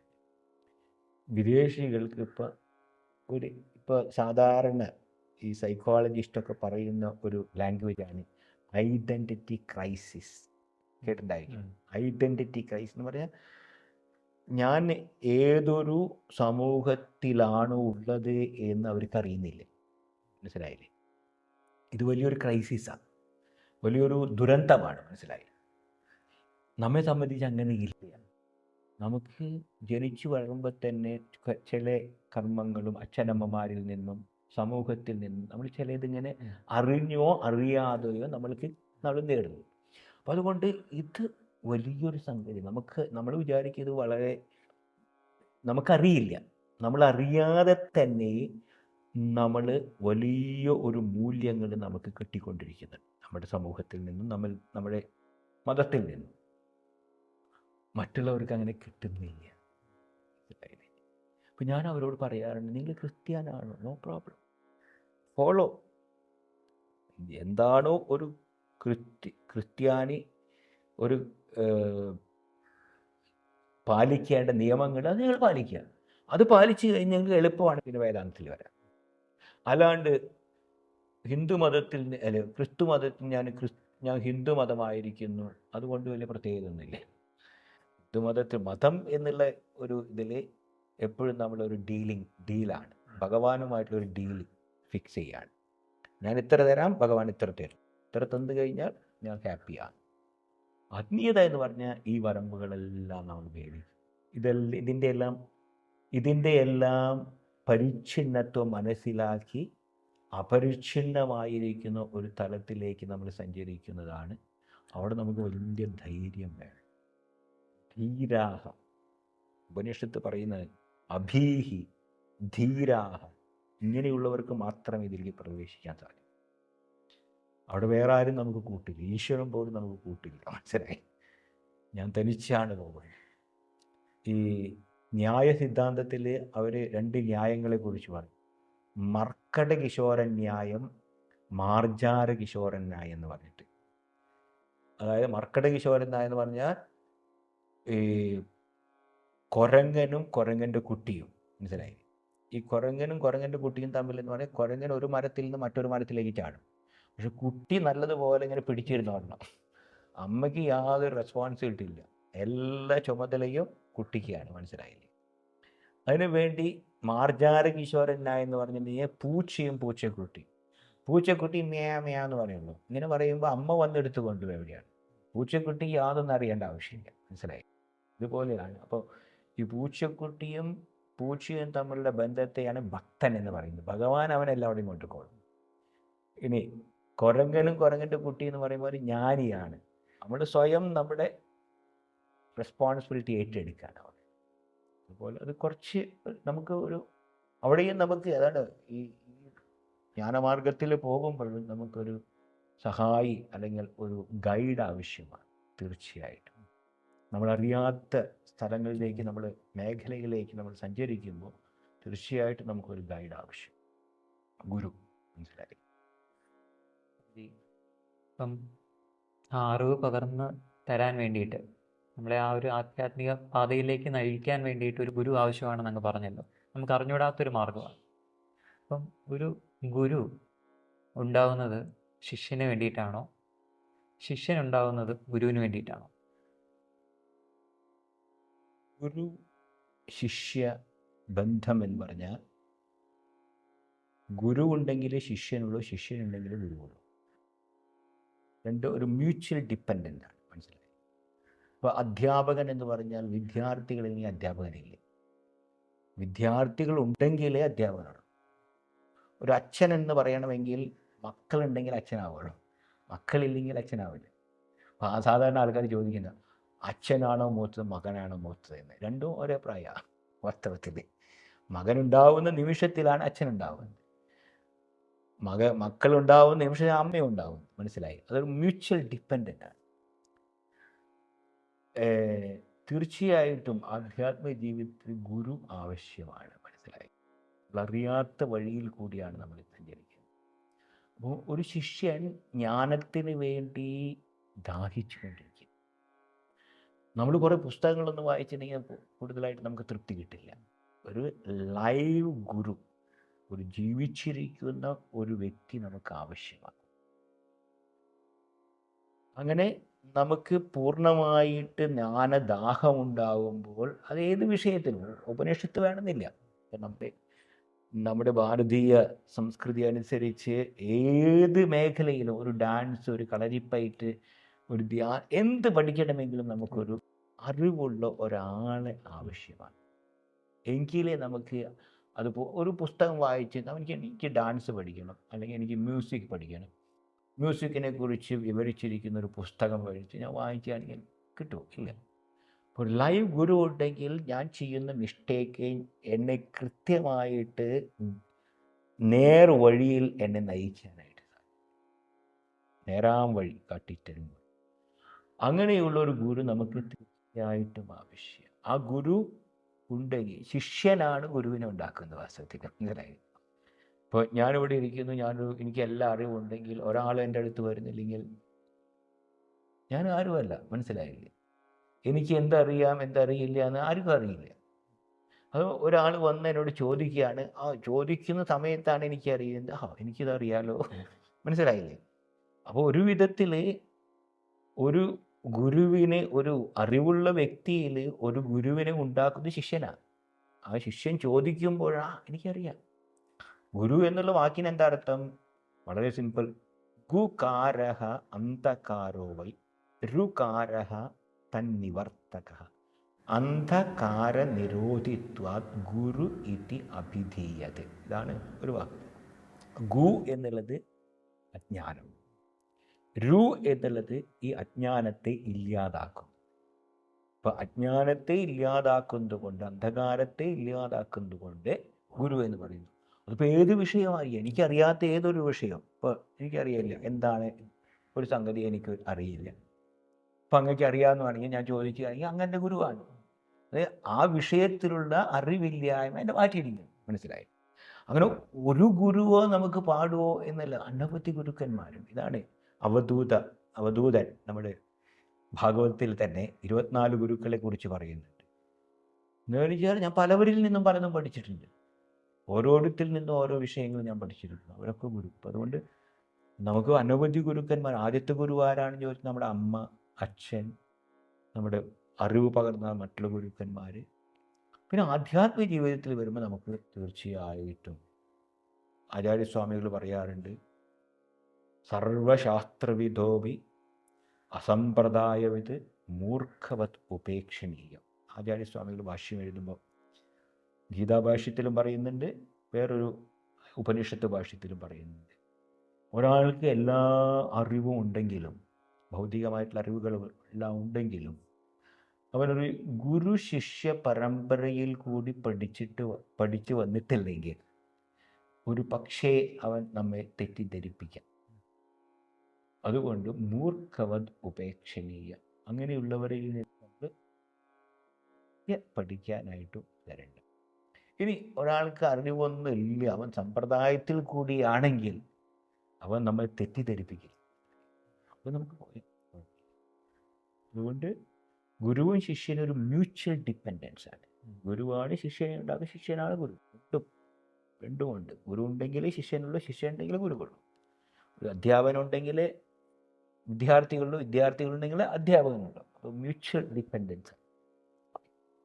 സ്വാമിജി, സ്വാമി ദയാനന്ദ സരസ്വതി മഹാരാജിനെ അങ്ങ് കാണുന്നത് ഋഷികേശിൽ വെച്ചാണെന്ന് പറഞ്ഞല്ലോ. അപ്പം സ്വാമിജിയെക്കുറിച്ച് കൂടുതൽ അറിയാൻ താല്പര്യമുണ്ട്. വാസ്തവത്തിൽ ഞാൻ സ്വാമിജിയെ കാണുന്നത് ഋഷികേശിൽ വെച്ചല്ല. ഋഷികേശ് സ്വാമിജിയുടെ ആശ്രമത്തിൽ പോയി. ആശ്രമത്തിലേക്ക് ഞാൻ പോയി ആ സമയത്ത് 95. ആ സമയത്ത് ഞാൻ സ്വാമിജിയെ നേരിട്ട് കാണുന്നത് ആദ്യമായിട്ട് കോയമ്പത്തൂർ ആനക്കട്ടി ആശ്രമത്തിൽ വെച്ച്. അവിടെ എനിക്ക് പഠിക്കാനുള്ള ആഗ്രഹത്തോടെ ഞാൻ അവിടെ പോകുന്നു. സ്വാമിജിയെ കാണാനായിട്ടുള്ള ആഗ്രഹം. എനിക്കറിയില്ലല്ലോ എങ്ങനെയാണ്.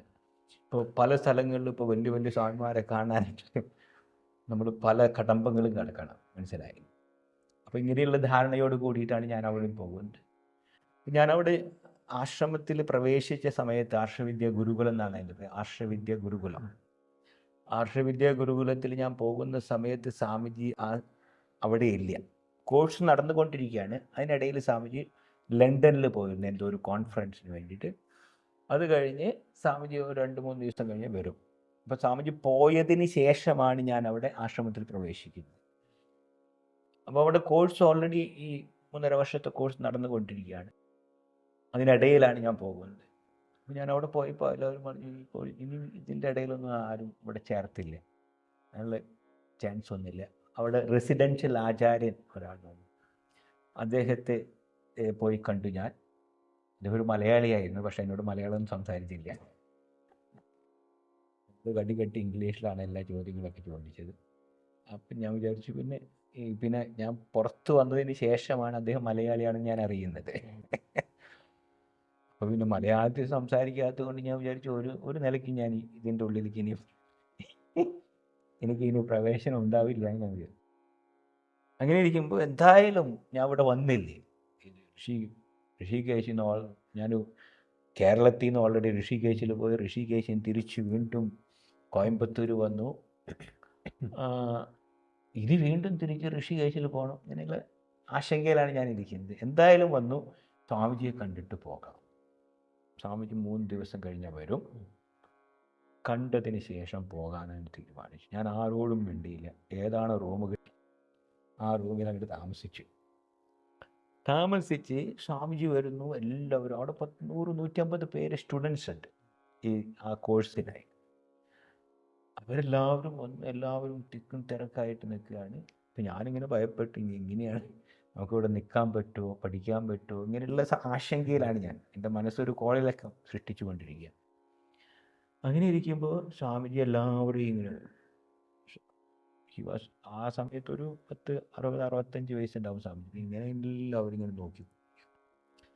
നോക്കിക്കൊണ്ടിരിക്കും. എല്ലാവരും ഒരു സ്കാനിങ് ആണ്, മനസ്സിലായില്ലേ? എല്ലാം അതിലറിയാത്തത് എന്നെ മാത്രമല്ലോ, മനസ്സിലായില്ലേ? ഞാൻ ആ സമയത്തില്ല അവിടെ. അങ്ങനെ എല്ലാവരും പോയതിന് ശേഷം സ്വാമി ചോദിച്ചു, എവിടെ നിന്നാണെന്ന് ചോദിച്ചു. അപ്പോൾ എനിക്ക് ആകെ ഭയമായി.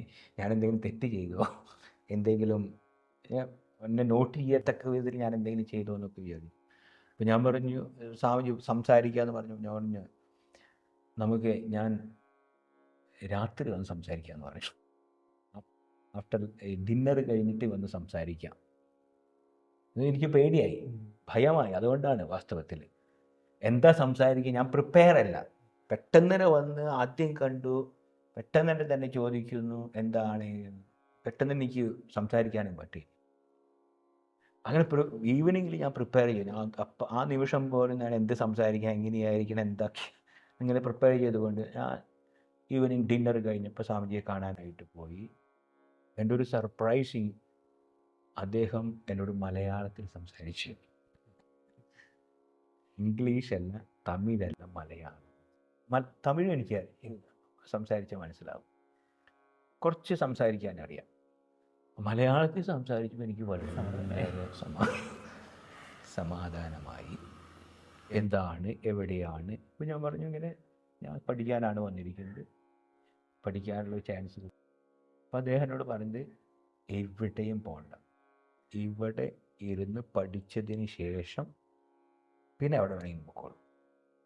അതാണ് അദ്ദേഹത്തെ ഫസ്റ്റ് എൻ്റെ ഒരു. പിന്നെ സ്വാമിജി പലപ്പോഴും ഇവിടെ വന്നിട്ടുണ്ട്. എന്താ വിചാരിച്ച, സ്വാമിജി എപ്പോഴും ഈ നാഗർകോവിൽ പോകും. ആ ഭാഗത്ത് പോകുമ്പോൾ എപ്പോഴും തിരുവനന്തപുരം ഈ എയർപോർട്ടിലാണ് വരിക. എയർപോർട്ടിൽ വരുമ്പോൾ എന്നെ അറിയിക്കും. ഞാൻ അവിടെ പോയി സ്വീകരിച്ച് എല്ലാം അറേഞ്ച് ചെയ്യുന്നുണ്ടായിരിക്കും. നമ്മളവിടെ പോകുന്നു, സ്വാമിജിയെ കാണുന്നു, സ്വാമിജി ഇവിടെ വരും, കുട്ടികളൊക്കെ കണ്ട് തിരിച്ചു പോകും. അങ്ങനെ പലപ്പോഴും ഇവിടെ വന്നിട്ടുണ്ട്. ഇതിൻ്റെ ഉദ്ഘാടനത്തിന് സ്വാമിജി വന്നിട്ടുണ്ട് 2006.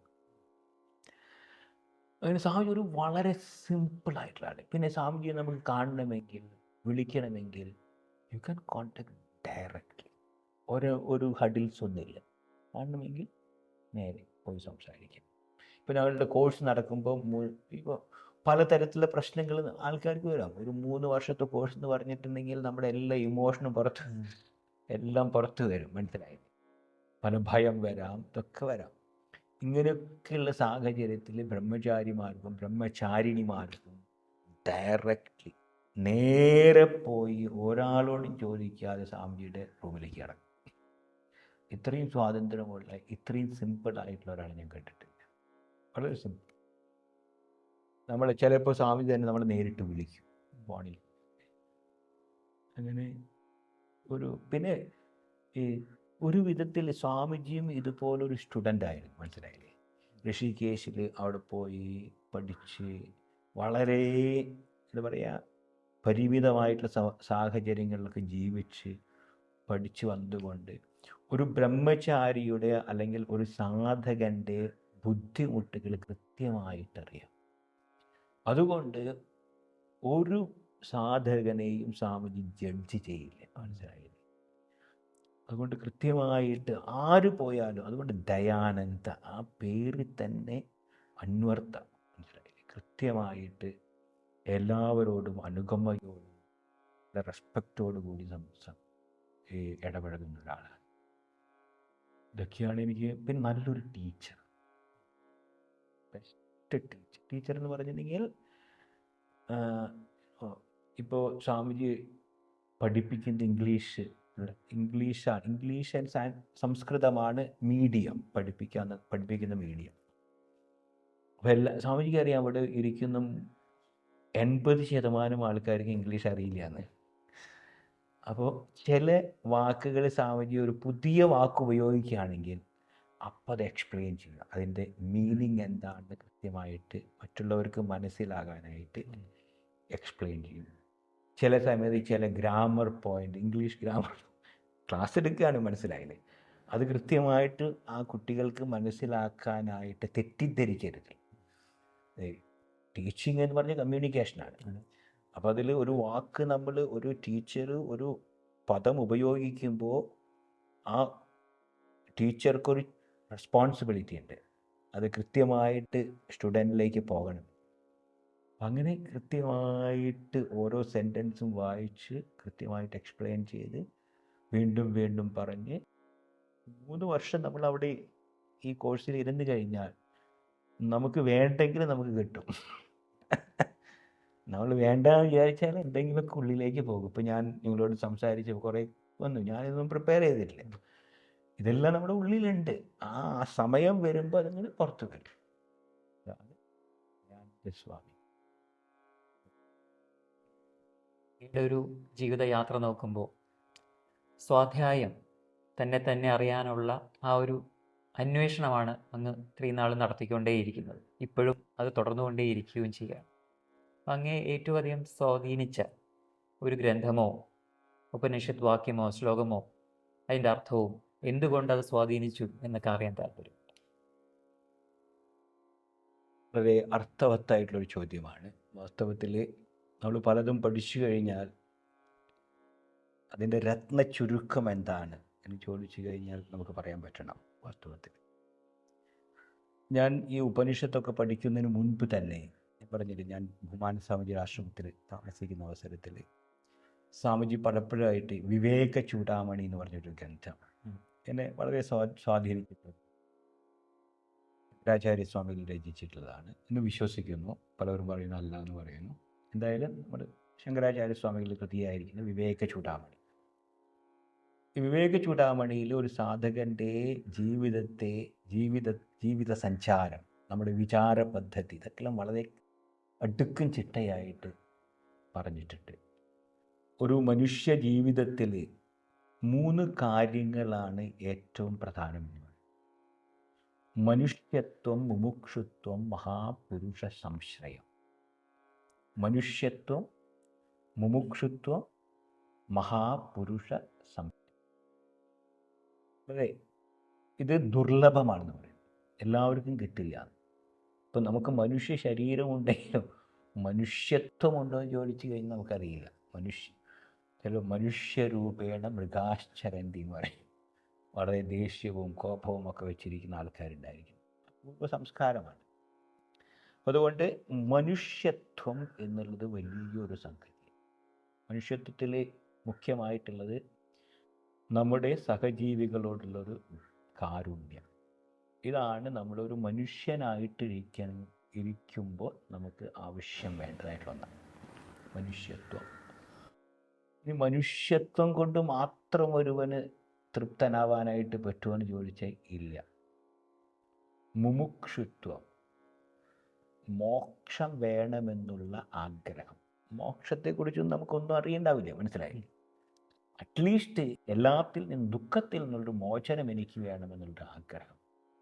ഈ ആഗ്രഹം വളരെ പ്രധാനപ്പെട്ടതാണ്. ദുഃഖമുണ്ടെങ്കിൽ ദുഃഖമില്ലാതെ ഇരിക്കാനായിട്ടുള്ള ആഗ്രഹം. ഈ മോക്ഷയിച്ചാന്ന് പറയുക ആത്യന്തികമായിരിക്കും ദുഃഖ നിവൃത്തി. ഈ ദുഃഖം നിവൃത്തി കഴിഞ്ഞാൽ പിന്നെ ദുഃഖമേ ഉണ്ടാവില്ല. ആ ഒരവസ്ഥ, ആത്യന്തിക ദുഃഖ നിവൃത്തി. അതാണ് മോക്ഷേച്ഛ എന്നുള്ളത്. ഇനി മഹാപുരുഷ സംശ്രയം. ഇത് രണ്ടും കൊണ്ടും നമുക്ക് തൃപ്തിയാവില്ല. മഹാപുരുഷന്മാരുമായിട്ട് ഈ സത്യത്തെ അറിഞ്ഞ് അതിൽ തന്നെ രമിച്ചു കൊണ്ടിരിക്കുന്ന മഹത്തുക്കളുമായിട്ടുള്ള സംഘം. ആദ്യത്തെ 2 ആൾക്കാർക്ക് ഉണ്ടാകും, മൂന്നാമത്തെ കിട്ടുക എന്ന് പറഞ്ഞാൽ വളരെ വളരെ എളുപ്പമല്ല. അപ്പം മഹാപുരുഷ സംശ്രയം. അപ്പോൾ ഈ ശ്ലോകം ഞാൻ ആദ്യമായിട്ട് കേൾക്കുന്നത് ബഹുമാൻ സ്വാമിജിയുടെ കയ്യിൽ, അദ്ദേഹത്തിൻ്റെ മുഖത്തിൽ നിന്നാണ് ആദ്യമായിട്ട് ഞാൻ ശ്രമിക്കുന്നത്. എന്നെ വളരെ അധികം ആവേശം കൊള്ളിച്ചൊരു ശ്ലോകമാണ്. മനുഷ്യത്വം, മാനുഷികമായിട്ടുള്ള ഗുണങ്ങൾ നമുക്ക് വളർത്തിയെടുക്കണം, നല്ല മനുഷ്യനായിട്ട് ജീവിക്കാനുള്ള ഒരാഗ്രഹം നമ്മുടെ മനസ്സിലാക്കി. ദുഃഖം നമുക്ക് വേണ്ട, നമുക്ക് പൂർണ്ണമായിട്ടുള്ള ശാന്തിയും സമാധാനവും അങ്ങനെ ഒരു ഐഡിയലായിട്ടുള്ളൊരു ജീവിതം നയിക്കണമെന്നുള്ളൊരു ആഗ്രഹം ഉള്ളിലുണ്ടായി. പിന്നെ എന്നെ സംബന്ധിച്ച് ഈ 2 വ്യക്തികൾ എന്ന് പറഞ്ഞാൽ മഹാപുരുഷന്മാർ എന്ന് പറയട്ടെ, ഭൂമാനന്ദ സ്വാമിജി, ദയാനന്ദ സ്വാമിജി, ഇവർ 2 പേരും എനിക്ക് കിട്ടിയ വലിയൊരു ഭാഗ്യമാണ്, വലിയ ഭാഗ്യം. ഭൂമാൻ സ്വാമിജി അറിയാം. ഭൂമാൻ ഇപ്പോൾ 94-95 വയസ്സോളായി. പക്ഷേ ഞാൻ പറയുന്നത് 86, 87, 88 കാലഘട്ടങ്ങളിലാണ്. നല്ല വൈബ്രൻ്റ് ആയിരിക്കുന്ന ഒരു സമയമാണ്. സ്വാമിജിയുടെ ഒരു പ്രത്യേകത എന്ന് പറഞ്ഞിട്ടുണ്ടെങ്കിൽ എന്തും ഞങ്ങൾ തന്നെയാണ് അവിടെ ഈ പറമ്പിൽ പണിയെടുത്തിട്ടുള്ളത്. സ്വാമിയും ഞാനെല്ലാവരും തേന നടലും മറ്റുള്ള കാര്യങ്ങളെല്ലാം ചെയ്യുന്നത് എല്ലാം. അതേ സമയം അതേ വലിയ ഉപനിഷത്ത് തത്വങ്ങളും അങ്ങനെ ഉള്ള രണ്ട് വ്യക്തികളുമായിട്ടുള്ള, രണ്ട് മഹാത്മാക്കളുമായിട്ടുള്ള സംസർഗം തീർച്ചയായിട്ടും എൻ്റെ ജീവിതത്തെ ഏറ്റവും വലിയൊരു സമ്പാദ്യം എന്നുള്ളതാണ്. ഇതാണ് എന്നെ ആ ശ്ലോകം കേട്ടത് മുതൽ ഞാൻ ദിവസവും എൻ്റെ ഒരു പ്രാർത്ഥനയുടെ ഒരു ഭാഗമാണ്, എനിക്കിത് മൂന്നും വേണ്ടതുപോലെ ഉണ്ടാവണമേ എന്നുള്ളത് ഇന്നും എൻ്റെ പ്രാർത്ഥന. മനസ്സിലായി? മനുഷ്യത്വം, മുമുക്ഷുത്വം, മഹാപുരുഷ സംശയം, ദുർലഭം ത്രയമേവൈതത് ദേവാനുഗ്രഹ ഹേതുകം, മനുഷ്യത്വം, മുമുക്ഷുത്വം, മഹാപുരുഷ സംശയം. ഇതാണ് ശ്ലോകം. ദുർലഭം എന്ന് പറഞ്ഞാൽ വളരെ വളരെ ദുർലഭമാണ്. വളരെ കഷ്ടപ്പെട്ട് തന്നെ നമുക്കിത് കിട്ടുള്ളൂ. ദുഃഖേന പ്രാപ്തും ശക്യം. ദുർലഭം ത്രയം ഏവ ഏതത്.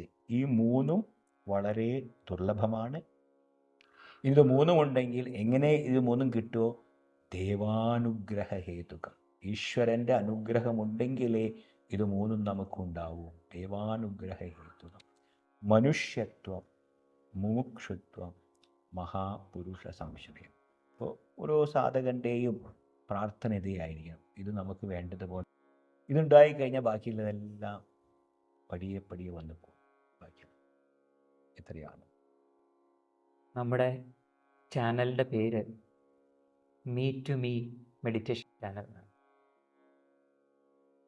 ആദ്യത്തെ മീ എന്ന് പറയുന്നത് നമ്മളിപ്പോൾ ധരിച്ചിരിക്കുന്ന നമ്മുടെ ശരീരമാണ് ഞാൻ എന്നുള്ള ധാരണയിൽ നമ്മൾ ജീവിക്കുന്നു. ആ മീ.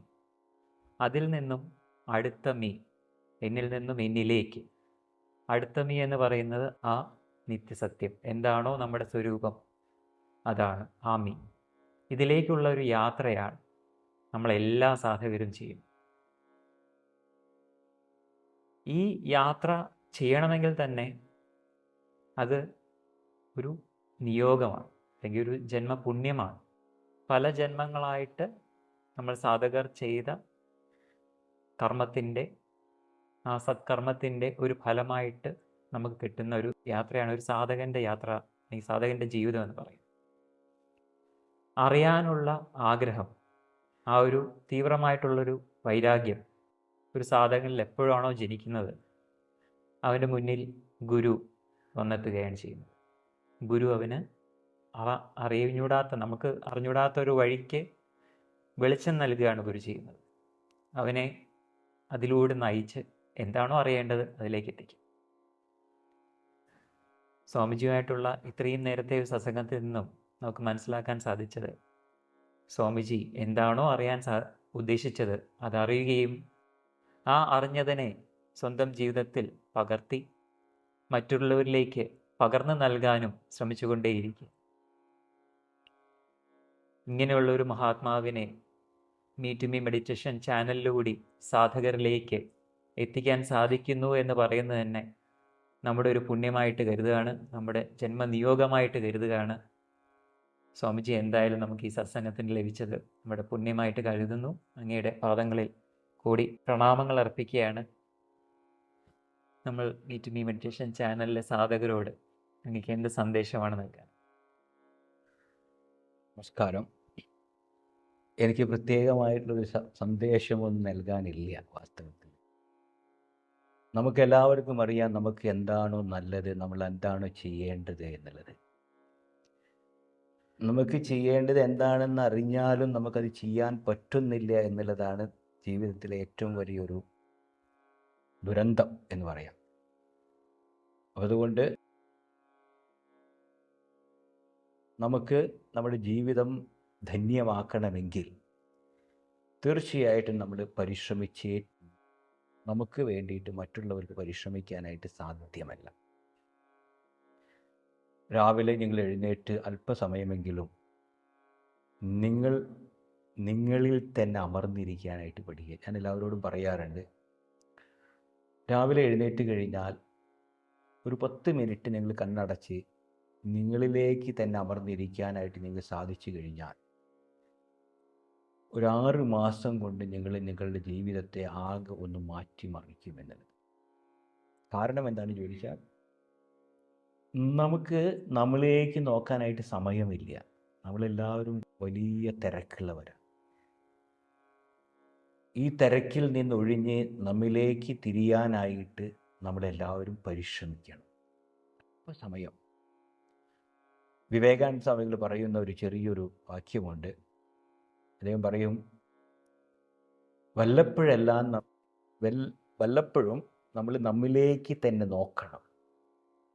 അങ്ങനെ നോക്കാനായിട്ട് സാധിക്കുന്നില്ലെങ്കിൽ ഈ ലോകത്തിൽ നമ്മൾ നല്ലൊരു വ്യക്തിയുമായിട്ടുള്ള ബന്ധം വിച്ഛേദിക്കപ്പെടുമെന്നുള്ളത്. You are your best friend. കുറച്ച് സമയം നമ്മളിലേക്ക് നോക്കാനായിട്ട് നമ്മൾ പരിശ്രമിക്കണം. അങ്ങനെ ചെറിയ രീതിയിൽ നമ്മുടെ ഒരു ആത്മീയ ജീവിതത്തിന് വേണ്ടിയിട്ട് ചെറിയൊരു സമയം നമ്മുടെ ദിവസവും ചെലവഴിക്കുക. വാസ്തവത്തിൽ ആ ചെലവഴിക്കുന്ന സമയമാണ് നമ്മുടെ ജീവിതത്തിലെ നമുക്കുള്ള മുതൽക്കൂട്ട്, അല്ലാണ്ട് ബാങ്ക് ബാലൻസ് മറ്റേതൊന്നുമല്ല. കുറച്ച് സമയം ഈ ആധ്യാത്മിക ഗ്രന്ഥങ്ങൾ പാരായണം ചെയ്യാനും ശ്രവിക്കാനും സ്വജീവിതത്തിൽ പകർത്താനും നമ്മൾ പരിശ്രമിക്കുക. അങ്ങനെ എല്ലാവരും ജീവിതത്തെ ധന്യമാക്കാനായിട്ട് നിരന്തരം പരിശ്രമിച്ചു കൊണ്ടിരിക്കുക. അങ്ങനെ ഒരാൾ ധന്യമായി കഴിഞ്ഞാൽ ഈ ലോകത്തിൽ ഒരു പ്രശ്നം പരിഹരിക്കപ്പെടുന്നു. അങ്ങനെ എല്ലാവരും പരിശ്രമിച്ചു കഴിഞ്ഞാൽ ലോകം ഒരു സുന്ദരമായിരിക്കുന്ന ഒരു ലോകമായിട്ട് മാറ്റാനായിട്ട് നമുക്ക് സാധിക്കും. അതിനെല്ലാവരും പരിശ്രമിക്കുക. അതിനെല്ലാവർക്കും ഗുരുവിൻ്റെയും നമ്മുടെ ഋഷി പരമ്പരയുടെയും അനുഗ്രഹം എല്ലാവർക്കും ഉണ്ടാവട്ടെ. എല്ലാവർക്കും എൻ്റെ നമസ്കാരം.